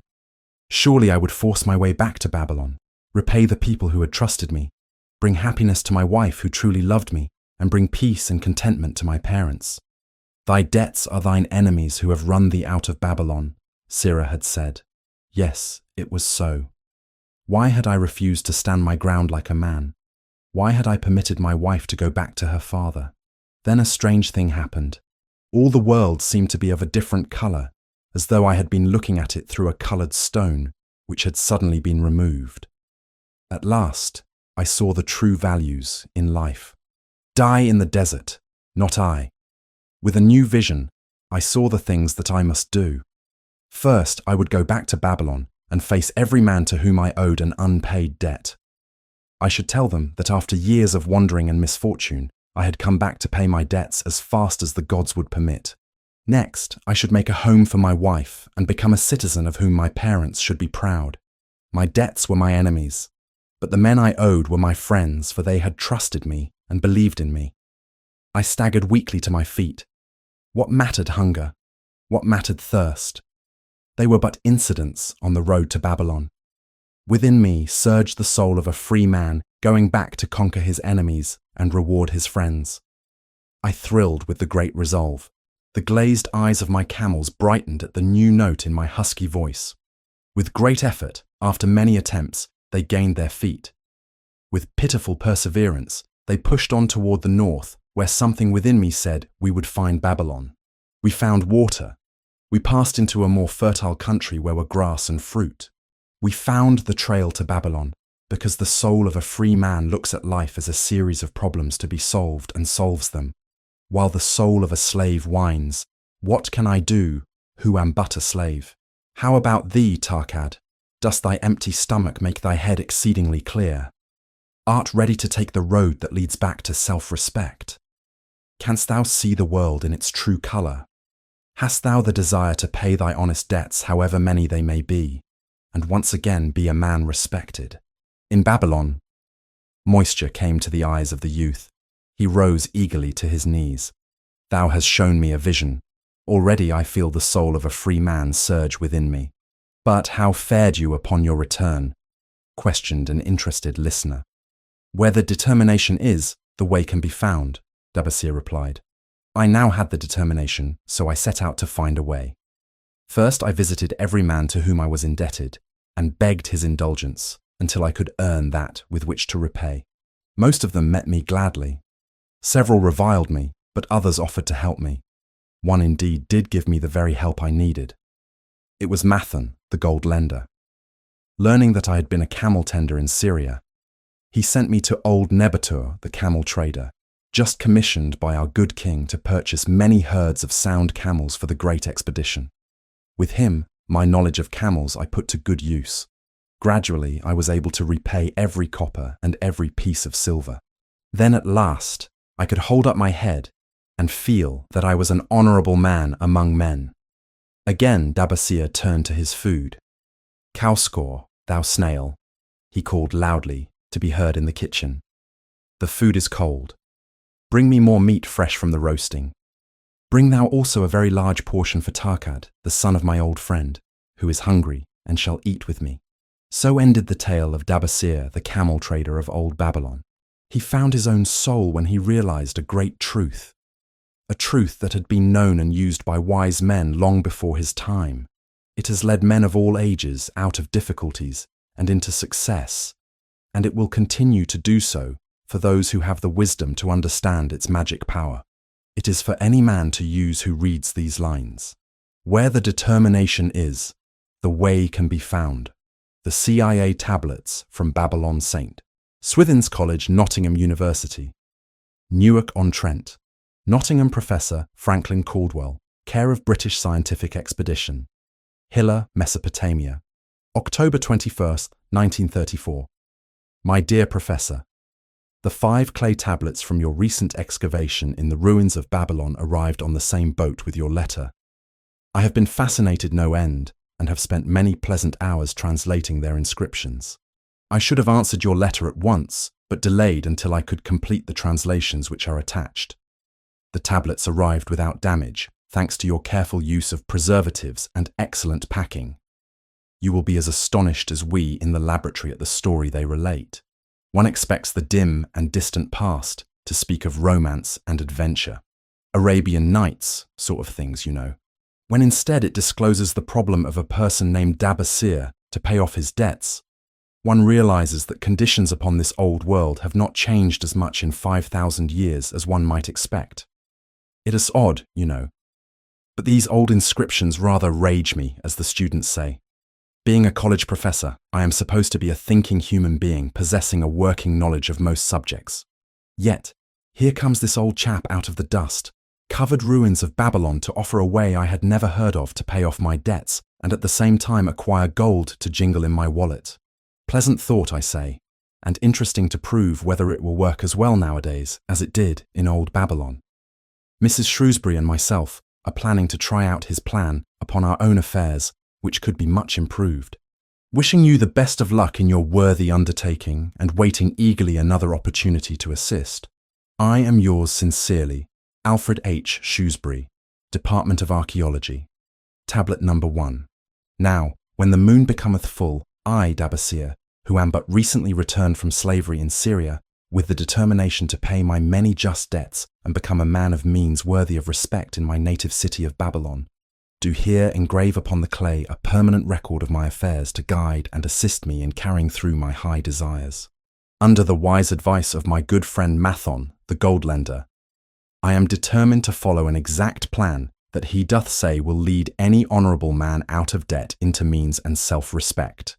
This plan includeth 3 purposes which are my hope and desire. First, the plan doth provide for my future prosperity. Therefore 1/10 of all I earn shall be set aside as my own to keep. For Mathon speaketh wisely when he saith, that man who keepeth in his purse both gold and silver, that he need not spend, is good to his family, and loyal to his king. The man who hath but a few coppers in his purse is indifferent to his family, and indifferent to his king. But the man who hath naught in his purse is unkind to his family, and is disloyal to his king. For his own heart is bitter. Therefore, the man who wisheth to achieve must have coin that he may keep to jingle in his purse, that he have in his heart love for his family and loyalty to his king. Second, the plan doth provide that I shall support and clothe my good wife, who hath returned to me with loyalty from the house of her father. For Mathon doth say that to take good care of a faithful wife putteth self-respect into the heart of a man, and addeth strength and determination to his purposes. Therefore 7/10 of all I earn shall be used to provide a home, clothes to wear, and food to eat, with a bit extra to spend, that our lives be not lacking in pleasure and enjoyment. But he doth further enjoin the greatest care that we spend, not greater than 7/10 of what I earn for these worthy purposes. Herein lieth the success of the plan. I must live upon this portion, and never use more, nor buy what I may not pay for, out of this portion. Tablet number 2. Third, the plan doth provide that out of my earnings my debts shall be paid. Therefore, each time the moon is full, 2/10 of all I have earned shall be divided honourably and fairly among those who have trusted me and to whom I am indebted. Thus, in due time will all my indebtedness be surely paid. Therefore, do I here engrave the name of every man to whom I am indebted, and the honest amount of my debt. Fahru, the cloth weaver, 2 silver, 6 copper. Sinjar, the couch maker, 1 silver. Amma, my friend, 3 silver, 1 copper.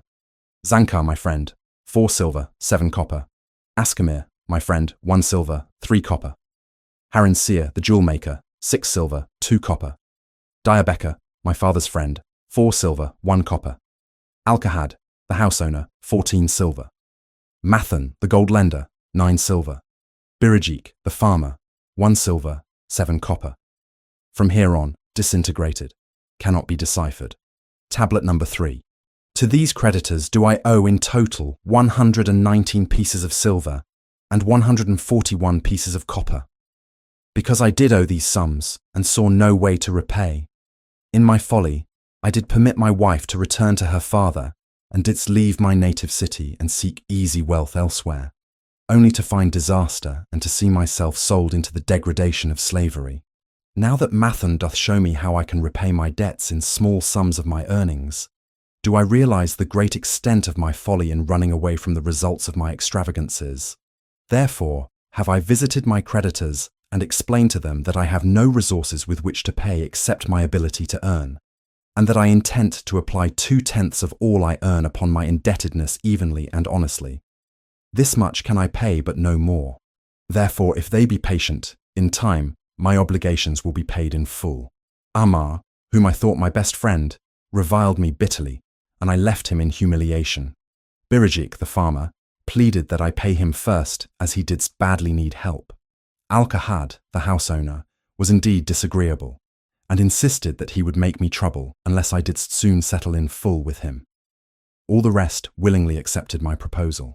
Therefore, am I more determined than ever to carry through, being convinced that it is easier to pay one's just debts than to avoid them. Even though I cannot meet the needs and demands of a few of my creditors, I will deal impartially with all. Tablet number 4. Again the moon shines full. I have worked hard with a free mind. My good wife hath supported my intentions to pay my creditors. Because of our wise determination, I have earned during the past moon, buying camels of sound wind and good legs, for Nebatur, the sum of 19 pieces of silver. This I have divided according to the plan. 1/10 have I set aside to keep as my own. 7/10 have I divided with my good wife to pay for our living. 2/10 have I divided among my creditors as evenly as could be done in coppers. I did not see Amar, but left it with his wife. Birajik was so pleased he would kiss my hand. Old Alkahad alone was grouchy and said I must pay faster, to which I replied that if I were permitted to be well fed and not worried, that alone would enable me to pay faster. All the others thanked me and spoke well of my efforts. Therefore, at the end of one moon, my indebtedness is reduced by almost 4 pieces of silver, and I possess almost 2 pieces of silver besides, upon which no man hath claim. My heart is lighter than it hath been for a long time. Again the moon shines full. I have worked hard, but with poor success. Few camels have I been able to buy. Only 11 pieces of silver have I earned. Nevertheless, my good wife and I have stood by the plan, even though we have bought no new raiment and eaten little but herbs. Again I paid ourselves 1/10 of the 11 pieces, while we lived upon 7/10. I was surprised when Amma commended my payment, even though small. So did Birajik. Alkahad flew into a rage, but when told to give back his portion if he did not wish it, he became reconciled. The others, as before, were content. Again the moon shines full, and I am greatly rejoiced. I intercepted a fine herd of camels and bought many sound ones. Therefore, my earnings were 42 pieces of silver. This moon, my wife and myself have bought much-needed sandals and raiment. Also, we have dined well on meat and fowl. More than 8 pieces of silver we have paid to our creditors. Even Alkahad did not protest. Great is the plan, for it leadeth us out of debt and giveth us wealth which is ours to keep. 3 times the moon had been full since I last carved upon this clay. Each time I paid to myself 1/10 of all I earned. Each time my good wife and I have lived upon 7/10, even though at times it was difficult. Each time have I paid to my creditors 2/10. In my purse, I now have 21 pieces of silver that are mine. It maketh my head to stand straight upon my shoulders, and maketh me proud to walk among my friends. My wife keepeth well our home, and is becomingly gowned. We are happy to live together. The plan is of untold value. Hath it not made an honourable man of an ex-slave? Tablet number 5. Again the moon shines full, and I remember that it is long since I carved upon the clay. 12 moons in truth have come and gone. But this day I will not neglect my record, because upon this day I have paid the last of my debts. This is the day upon which my good wife and my thankful self celebrate with great feasting that our determination hath been achieved. Many things occurred upon my final visit to my creditors that I shall long remember. Amar begged my forgiveness for his unkind words, and said that I was one of all others he most desired for a friend. Old Alkahad is not so bad after all, for he said, "Thou wert once a piece of soft clay to be pressed and moulded by any hand that touched thee, but now thou art a piece of bronze capable of holding an edge. If thou needst silver or gold at any time, come to me. Nor is he the only one who holdeth me in high regard. Many others speak deferentially to me. My good wife looketh upon me with a light in her eyes that doth make a man have confidence in himself. Yet it is the plan that hath made my success. It hath enabled me to pay all my debts and to jingle both gold and silver in my purse. I do commend it to all who wish to get ahead. For truly, if it will enable an ex-slave to pay his debts and have gold in his purse, will it not aid any man to find independence? Nor am I myself finished with it, for I am convinced that if I follow it further, it will make me rich among men. St. Swithin's College, Nottingham University, Newark-on-Trent, Nottingham. Professor Franklin Caldwell, care of British Scientific Expedition, Hilla, Mesopotamia. My dear Professor, November 7th, 1936. If, in your further digging into those ruins of Babylon, you encounter the ghost of a former resident, an old camel trader named Dabasir, do me a favour. Tell him that his scribbling upon those clay tablets, so long ago, has earned for him the lifelong gratitude of a couple of college folks back here in England. You will possibly remember my writing a year ago that Mrs. Shrewsbury and myself intended to try his plan for getting out of debt and at the same time having gold to jingle. You may have guessed, even though we tried to keep it from our friends, our desperate straits. We were frightfully humiliated for years by a lot of old debts and worried sick for fear some of the tradespeople might start a scandal that would force me out of the college.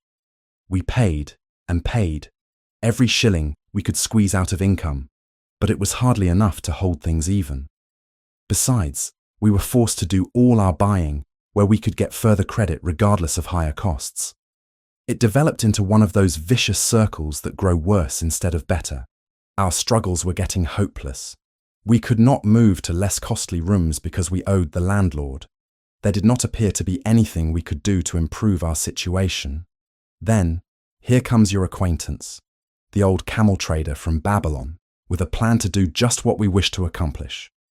He jolly well stirred us up to follow his system. We made a list of all our debts and I took it around and showed it to everyone we owed. I explained how it was simply impossible for me to ever pay them the way things were going along. They could readily see this themselves from the figures. Then I explained that the only way I saw to pay in full was to set aside 20% of my income each month to be divided pro rata, which would pay them in full in a little over 2 years. That, in the meantime, we would go on a cash basis and give them the further benefit of our cash purchases. They were really quite decent. Our greengrocer, a wise old chap, put it in a way that helped to bring around the rest. If you pay for all you buy, and then pay some on what you owe, that is better than you have done, for ye ain't paid down the account none in 3 years. Finally, I secured all their names to an agreement binding them not to molest us, as long as the 20% of income was paid regularly. Then we began scheming on how to live upon 70%.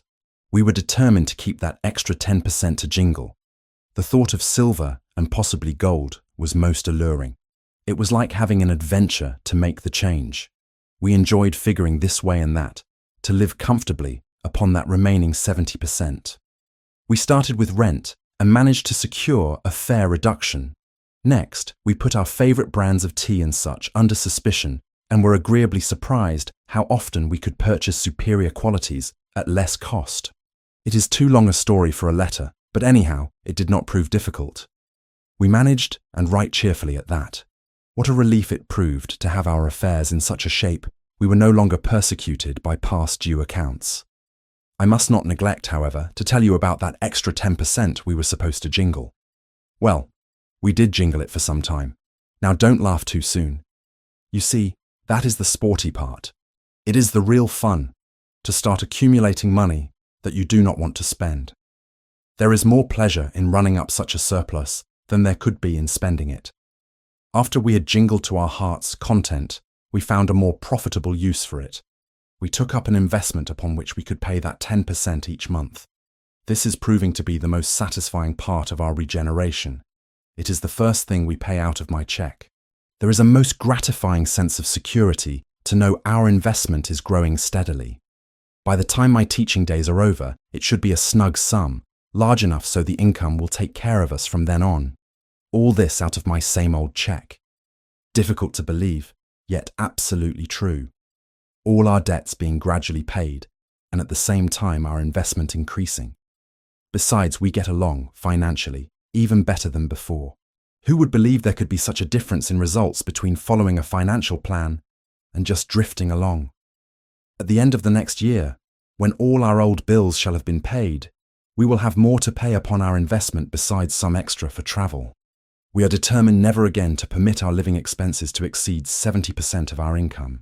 Now you can understand why we would like to extend our personal thanks to that old chap, whose plan saved us from our hell on earth. He knew. He had been through it all. He wanted others to benefit from his own bitter experiences. That is why he spent tedious hours carving his message upon the clay.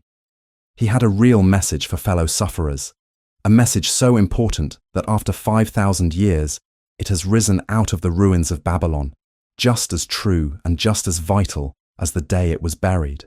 Yours sincerely, Alfred H. Shrewsbury, Department of Archaeology. The luckiest man in Babylon. At the head of his caravan proudly rode Sharu-Nada, the merchant prince of Babylon. He liked fine cloth and wore rich and becoming robes. He liked fine animals and sat easily upon his spirited Arabian stallion. To look at him, one would hardly have guessed his advanced years. Certainly they would not have suspected that he was inwardly troubled. The journey from Damascus is long, and the hardships of the desert many. These he minded not. The Arab tribes are fierce and eager to loot rich caravans. These he feared not, for his many fleet-mounted guards were a safe protection. About the youth at his side, whom he was bringing from Damascus, was he disturbed. This was Hadan Gula, the grandson of his partner of other years, Arad Gula, to whom he felt he owed a debt of gratitude which could never be repaid.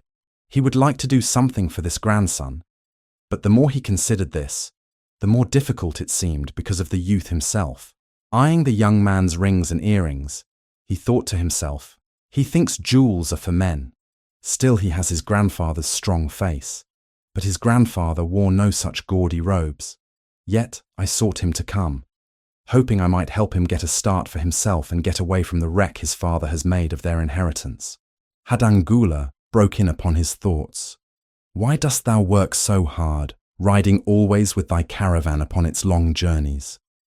Dost thou never take time to enjoy life? Sharu-Nada smiled. To enjoy life, he repeated. What wouldst thou do to enjoy life if thou wert Sharu-Nada? If I had wealth equal to thine, I would live like a prince. Never across the hot desert would I ride. I would spend the shekels as fast as they came to my purse. I would wear the richest of robes and the rarest of jewels. That would be a life to my liking, a life worth living. Both men laughed. Thy grandfather wore no jewels. Sharu-Nada spoke before he thought, then continued jokingly, Wouldst thou leave no time for work? Work was made for slaves. Hadan Gula responded. Sharu-Nada bit his lip, but made no reply, riding in silence until the trail led them to the slope. Here he reined his mount, and pointing to the green valley far away, See, there is the valley. Look far down, and thou canst faintly see the walls of Babylon. The tower is the temple of Bel. If thine eyes are sharp, thou mayest even see the smoke from the eternal fire upon its crest. So that is Babylon. Always have I longed to see the wealthiest city in all the world, Hadan Gula commented. Babylon, where my grandfather started his fortune. Would he were still alive? We would not be so sorely pressed. Why wish his spirit to linger on earth beyond its allotted time? Thou and thy father can well carry on his good work. Alas, of us, neither has his gift. Father and myself know not his secret for attracting the golden shekels. Sharu-Nada did not reply, but gave rein to his mount and rode thoughtfully down the trail to the valley. Behind them followed the caravan in a cloud of reddish dust. Some time later, they reached the King's Highway and turned south through the irrigated farms. 3 old men ploughing a field caught Sharu-Nada's attention. They seemed strangely familiar. How ridiculous! One does not pass a field after 40 years and find the same men ploughing there. Yet something within him said they were the same. One, with an uncertain grip, held the plough. The others laboriously plodded beside the oxen, ineffectually beating them with their barrel staves to keep them pulling. 40 years ago, he had envied these men. How gladly he would have exchanged places. But what a difference now. With pride, he looked back at his trailing caravan. Well-chosen camels and donkeys, loaded high with valuable goods from Damascus. All this was but one of his possessions. He pointed to the ploughers, saying, "Still ploughing the same field where they were 40 years ago. They look it, but why thinkest thou they are the same? I saw them there," Sharunada replied. Recollections were racing rapidly through his mind. Why could he not bury the past and live in the present? Then he saw, as in a picture, the smiling face of Arad Gula. The barrier between himself and the cynical youth beside him dissolved. But how could he help such a superior youth with his spendthrift ideas and bejeweled hands? Work he could offer in plenty to willing workers, but naught for men who considered themselves too good for work. Yet he owed it to Arad Gula to do something, not a half-hearted attempt. He and Arad Gula had never done things that way. They were not that sort of men. A plan came almost in a flash. There were objections. He must consider his own family and his own standing. It would be cruel. It would hurt. Being a man of quick decisions, he waived objections and decided to act. "Wouldst thou be interested in hearing how thy worthy grandfather and myself joined in the partnership which proved so profitable?" he questioned. "Why not just tell me how thou madest the golden shekels?" "That is all I need to know," the young man parried. Sharunada ignored the reply and continued. "We start with those men ploughing. I was no older than thou. As the column of men in which I marched approached, good old Megiddo, the farmer, scoffed at the slipshod way in which they ploughed. Megiddo was chained next to me. "Look at the lazy fellows," he protested. "The plough holder makes no effort to plough deep, nor do the beaters keep the oxen in the furrow. How can they expect to raise a good crop with poor ploughing?" "Didst thou say Megiddo was chained to thee?" Hadangula asked in surprise. "Yes, with bronze collars about our necks and a length of heavy chain between us. Next to him was Zabado, the sheep thief. I had known him in Harun. At the end was a man we called Pirate, because he told us not his name.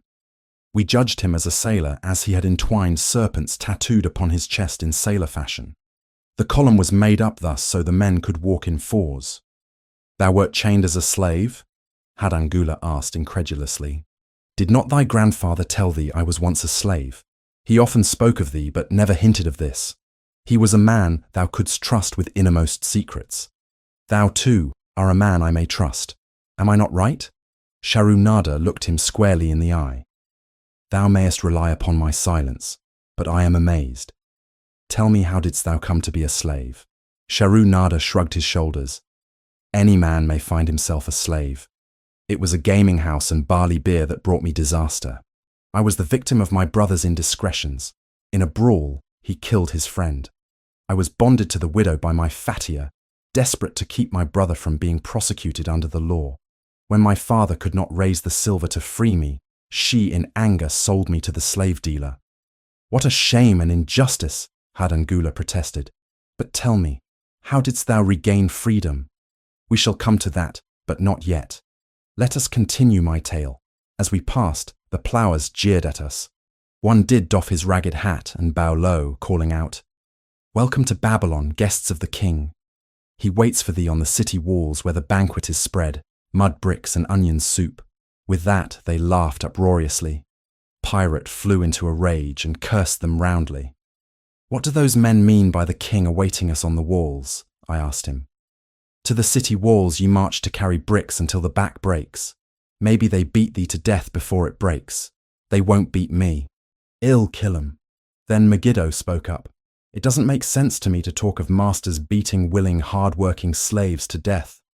Masters like good slaves and treat them well. Who wants to work hard?' commented Zabado. 'Those ploughers are wise fellows. They're not breaking their backs, just letting on as if they be. Thou can't get ahead by shirking,' Megiddo protested. 'If thou plough a hectare, that's a good day's work, and any master knows it. But when thou plough only a half, that's shirking. I don't shirk. I like to work, and I like to do good work, for work is the best friend I've ever known. It has brought me all the good things I've had, my farm and cows and crops, everything.' 'Yea, and where be these things now?' scoffed Zabado. 1. Figure it pays better to be smart and get by without working. You watch Zabado. If we're sold to the wolves, he'll be carrying the water bag or some easy job, when thou, who like to work, will be breaking thy back carrying bricks." He laughed his silly laugh. Terror gripped me that night. I could not sleep. I crowded close to the guard rope, and when the others slept, I attracted the attention of Godoso, who was doing the first guard watch. He was one of those brigand Arabs, the sort of rogue who, if he robbed thee of thy purse, would think he must also cut thy throat. "Tell me, Godoso," I whispered, "when we get to Babylon, will we be sold to the walls?" "Why want to know?" he questioned cautiously. "Canst thou not understand?" I pleaded. "One, am young. I want to live. I don't want to be worked or beaten to death on the walls. Is there any chance for me to get a good master?" He whispered back, "I tell something. Thou, good fellow, give Godoso no trouble. Most times we go first to slave market. Listen now. When buyers come, tell 'em you good worker, like to work hard for good master. Make 'em want to buy. You not make 'em buy. Next day you carry brick. Mighty hard work." After he walked away, I lay in the warm sand, looking up at the stars and thinking about work. What Megiddo had said about it being his best friend made me wonder if it would be my best friend. Certainly, it would be if it helped me out of this. When Megiddo awoke, I whispered my good news to him. It was our one ray of hope as we marched toward Babylon. Late in the afternoon, we approached the walls and could see the lines of men, like black ants, climbing up and down the steep diagonal paths. As we drew closer, we were amazed at the thousands of men working. Some were digging in the moat, others mixed the dirt into mud bricks. The greatest number were carrying the bricks in large baskets up those steep trails to the masons. Overseers cursed the laggards and cracked bullock whips over the backs of those who failed to keep in line. Poor, worn-out fellows were seen to stagger and fall beneath their heavy baskets, unable to rise again. If the lash failed to bring them to their feet, they were pushed to the side of the paths and left writhing in agony. Soon they would be dragged down to join other craven bodies beside the roadway to await unsanctified graves. As I beheld the ghastly sight, I shuddered. So this was what awaited my father's son if he failed at the slave market. The famous works of ancient Babylon, its walls, temples, hanging gardens and great canals, were built by slave labour, mainly prisoners of war, which explains the inhuman treatment they received. This force of workmen also included many citizens of Babylon and its provinces, who had been sold into slavery because of crimes or financial troubles. It was a common custom for men to put themselves, their wives, or their children up as a bond to guarantee payment of loans, legal judgments, or other obligations. In case of default, those so bonded were sold into slavery. Godoso had been right. We were taken through the gates of the city to the slave prison and next morning marched to the pens in the market. Here the rest of the men huddled in fear, and only the whips of our guard could keep them moving so the buyers could examine them. Megiddo and myself eagerly talked to every man who permitted us to address him. The slave dealer brought soldiers from the king's guard who shackled Pirate and brutally beat him when he protested. As they led him away, I felt sorry for him. Megiddo felt that we would soon part. When no buyers were near, he talked to me earnestly to impress upon me how valuable work would be to me in the future. Some men hate it. They make it their enemy. Better to treat it like a friend. Make thyself like it. Don't mind because it is hard. If thou thinkest about what a good house thou build, then who cares if the beams are heavy and it is far from the well to carry the water for the plaster? Promise me, boy, if thou get a master, work for him as hard as thou canst. If he does not appreciate all thou do, never mind. Remember, work, well done, does good to the man who does it. It makes him a better man. He stopped as a burly farmer came to the enclosure and looked at us critically. Megiddo asked about his farm and crops, soon convincing him that he would be a valuable man. After violent bargaining with the slave dealer, the farmer drew a fat purse from beneath his robe, and soon Megiddo had followed his new master out of sight. A few other men were sold during the morning. At noon, Godoso confided to me that the dealer was disgusted and would not stay over another night, but would take all who remained at sundown to the king's buyer. I was becoming desperate when a fat, good-natured man walked up to the wall and inquired if there was a baker among us. I approached him saying, "Why should a good baker like thyself seek another baker of inferior ways? Would it not be easier to teach a willing man like myself thy skilled ways? Look at me. I am young, strong, and like to work. Give me a chance, and I will do my best to earn gold and silver for thy purse. He was impressed by my willingness and began bargaining with the dealer who had never noticed me since he had bought me, but now waxed eloquent on my abilities, good health, and good disposition. I felt like a fat ox being sold to a butcher. At last, much to my joy, the deal was closed. I followed my new master away, thinking I was the luckiest man in Babylon. My new home was much to my liking. Nananade, my master, taught me how to grind the barley in the stone bowl that stood in the courtyard, how to build the fire in the oven, and then how to grind very fine the sesame flour for the honey cakes. I had a couch in the shed where his grain was stored. The old slave housekeeper Swasti fed me well and was pleased at the way I helped her with the heavy tasks. Here was the chance I had longed for to make myself valuable to my master, and I hoped to find a way to earn my freedom. I asked Nananide to show me how to knead the bread and to bake. This he did, much pleased at my willingness. Later, when I could do this well, I asked him to show me how to make the honey cakes, and soon I was doing all the baking. My master was glad to be idle, but Swasti shook her head in disapproval. No work to do is bad for any man, she declared. I felt it was time for me to think of a way by which I might start to earn coins to buy my freedom. As the baking was finished at noon, I thought Nananide would approve if I found profitable employment for the afternoons and might share my earnings with me. Then the thought came to me, why not bake more of the honey cakes and peddle them to hungry men upon the streets of the city? I presented my plan to Nananide this way. If I can use my afternoons after the baking is finished to earn for thee coins, would it be only fair for thee to share my earnings with me that I might have money of my own to spend for those things which every man desires and needs? Fair enough, he admitted. When I told him of my plan to peddle our honey cakes, he was well pleased. Here is what we will do, he suggested. Thou sellest them at 2 for a penny, then half of the pennies will be mine to pay for the flour, and the honey, and the wood to bake them. Of the rest I shall take half, and thou shalt keep half. I was much pleased by his generous offer that I might keep for myself 1/4 of my sales.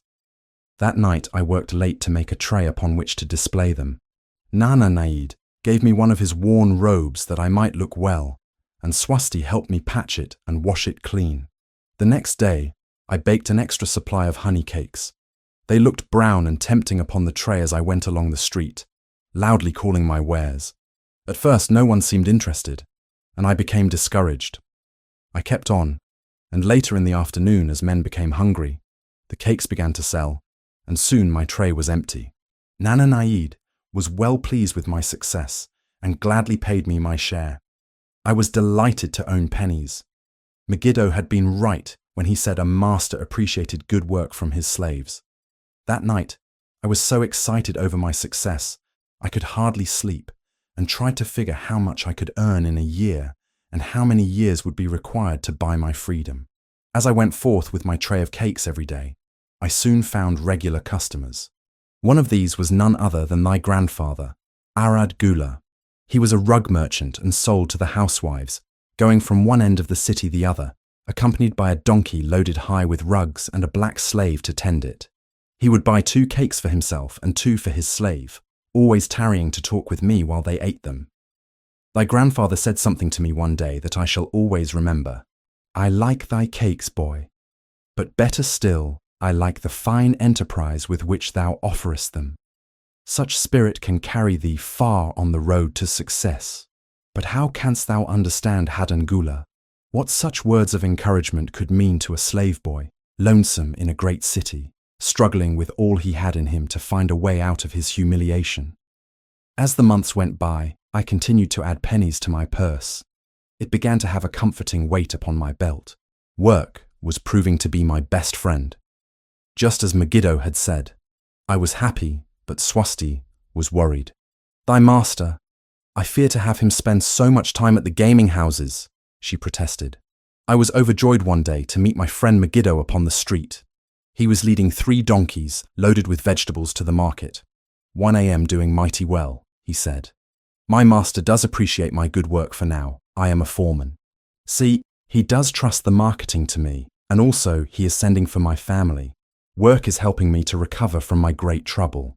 Someday it will help me to buy my freedom and once more own a farm of my own. Time went on, and Nananaid became more and more anxious for me to return from selling. He would be waiting when I returned and would eagerly count and divide our money. He would also urge me to seek further markets and increase my sales. Often I went outside the city gates to solicit the overseers of the slaves building the walls. I hated to return to the disagreeable sights but found the overseers liberal buyers. One day I was surprised to see Zabado waiting in line to fill his basket with bricks. He was gaunt and bent, and his back was covered with welts and sores from the whips of the overseers. I was sorry for him and handed him a cake which he crushed into his mouth like a hungry animal. Seeing the greedy look in his eyes, I ran before he could grab my tray. "Why dost thou work so hard?" Arad Gula said to me one day. "Almost the same question thou asked of me today. Dost thou remember?" I told him what Megiddo had said about work and how it was proving to be my best friend. I showed him with pride my wallet of pennies and explained how I was saving them to buy my freedom. "When thou art free, what wilt thou do?" he inquired. "Then," I answered, "I intend to become a merchant." At that, he confided in me, something I had never suspected. "Thou knowest not that I also am a slave. I am in partnership with my master." "Stop," demanded Hadangula. "One will not listen to lies defaming my grandfather. He was no slave." His eyes blazed in anger. Sharunada remained calm. "I honor him for rising above his misfortune and becoming a leading citizen of Damascus. Art thou his grandson, cast of the same mold? Art thou man enough to face true facts, or dost thou prefer to live under false illusions?" Hadangula straightened in his saddle. In a voice suppressed with deep emotion, he replied, "My grandfather was beloved by all. Countless were his good deeds. When the famine came, did not his gold buy grain in Egypt, and did not his caravan bring it to Damascus and distribute it to the people, so none would starve? Now thou sayest he was but a despised slave in Babylon. Had he remained a slave in Babylon, then he might well have been despised. But when, through his own efforts, he became a great man in Damascus, the gods indeed condoned his misfortunes and honored him with their respect." Sharunada replied. "After telling me that he was a slave," Sharunada continued, "he explained how anxious he had been to earn his freedom. Now that he had enough money to buy this, he was much disturbed as to what he should do. He was no longer making good sales and feared to leave the support of his master. I protested his indecision. Cling no longer to thy master. Get once again the feeling of being a free man. Act like a free man and succeed like one. Decide what thou desirest to accomplish, and then work will aid thee to achieve it." He went on his way, saying he was glad I had shamed him for his cowardice. One day, I went outside the gates again and was surprised to find a great crowd gathering there. When I asked a man for an explanation, he replied, "Hast thou not heard? An escaped slave who murdered one of the king's guards has been brought to justice and will this day be flogged to death for his crime. Even the king himself is to be here." So dense was the crowd about the flogging post, I feared to go near, lest my tray of honey cakes be upset. Therefore, I climbed up the unfinished wall to see over the heads of the people.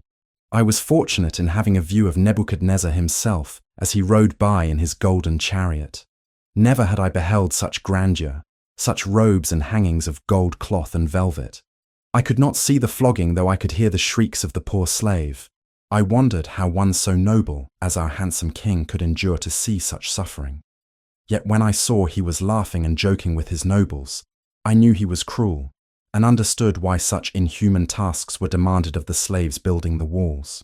After the slave was dead, his body was hung upon a pole, by a rope attached to his leg so all might see. As the crowd began to thin, I went close. On the hairy chest, I saw tattooed 2 entwined serpents. It was Pirate. The next time I met Aradgula, he was a changed man. Full of enthusiasm, he greeted me. "Behold, the slave thou knewest is now a free man. There was magic in thy words. Already my sales and my profits are increasing. My wife is overjoyed. She was a free woman, the niece of my master. She much desires that we move to a strange city where no man shall know I was once a slave. Thus our children shall be above reproach for their father's misfortune.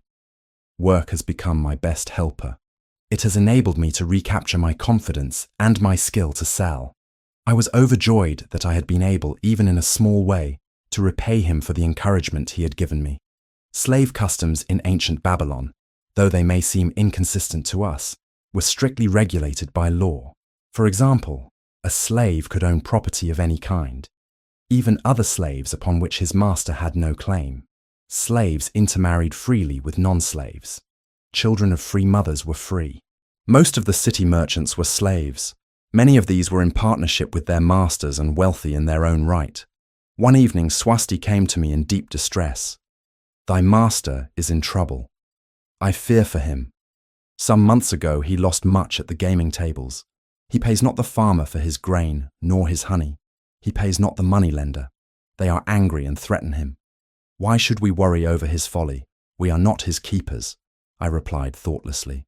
"Foolish youth, thou understandest not. To the moneylender didst he give thy title to secure a loan. Under the law he can claim thee and sell thee.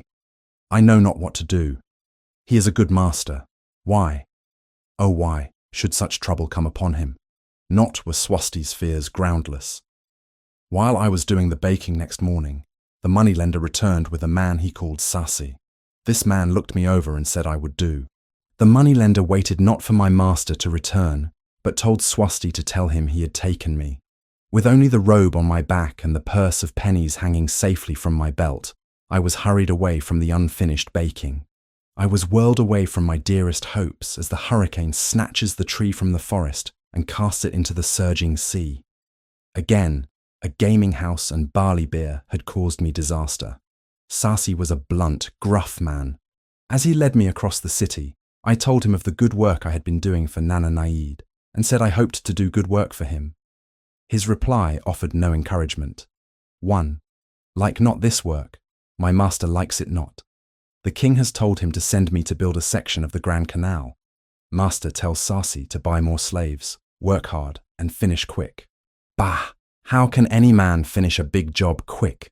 Picture a desert with not a tree, just low shrubs, and a sun burning with such fury. The water in our barrels became so hot we could scarcely drink it. Then picture rows of men, going down into the deep excavation and lugging heavy baskets of dirt up soft dusty trails from daylight until dark. Picture food served in open troughs from which we helped ourselves like swine. We had no tents, no straw for beds. That was the situation in which I found myself. I buried my wallet in a marked spot, wondering if I would ever dig it up again.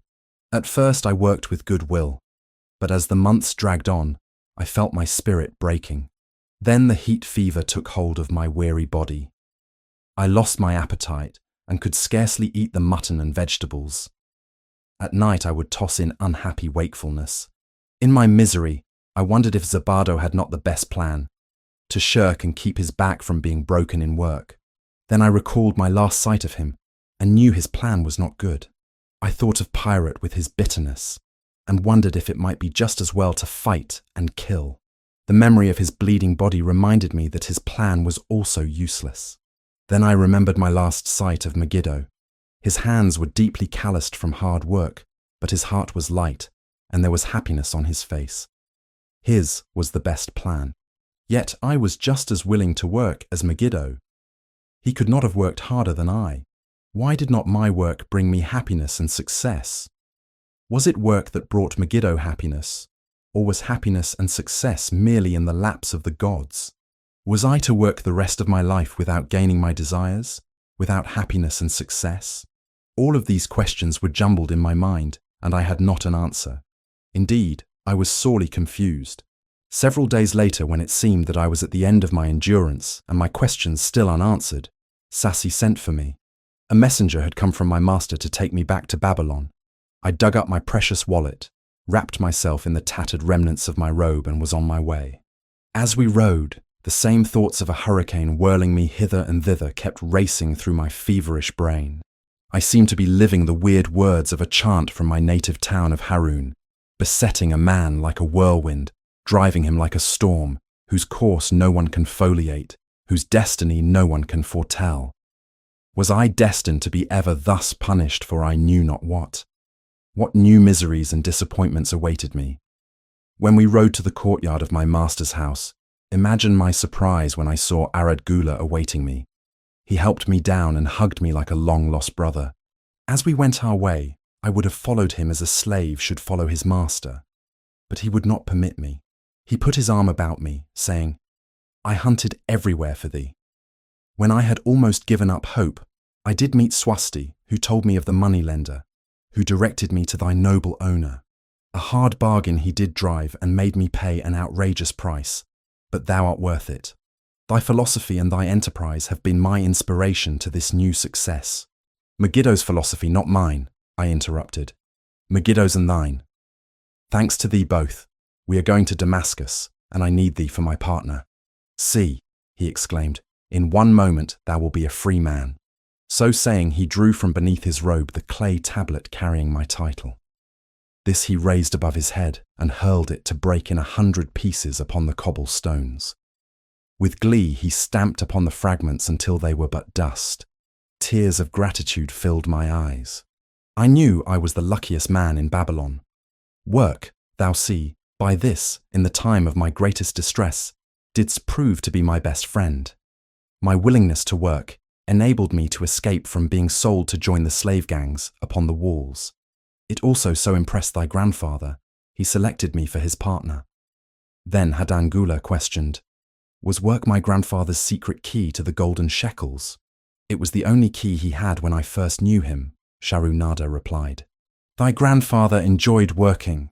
The gods appreciated his efforts and rewarded him liberally. I begin to see. Haddan Gula was speaking thoughtfully.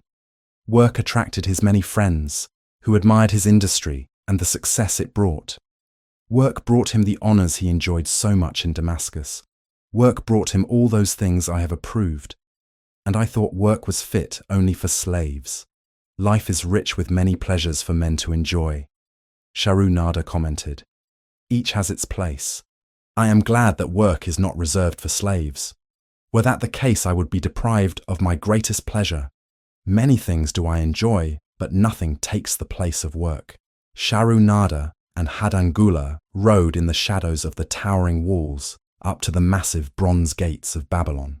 At their approach, the gate guards jumped to attention and respectfully saluted an honored citizen.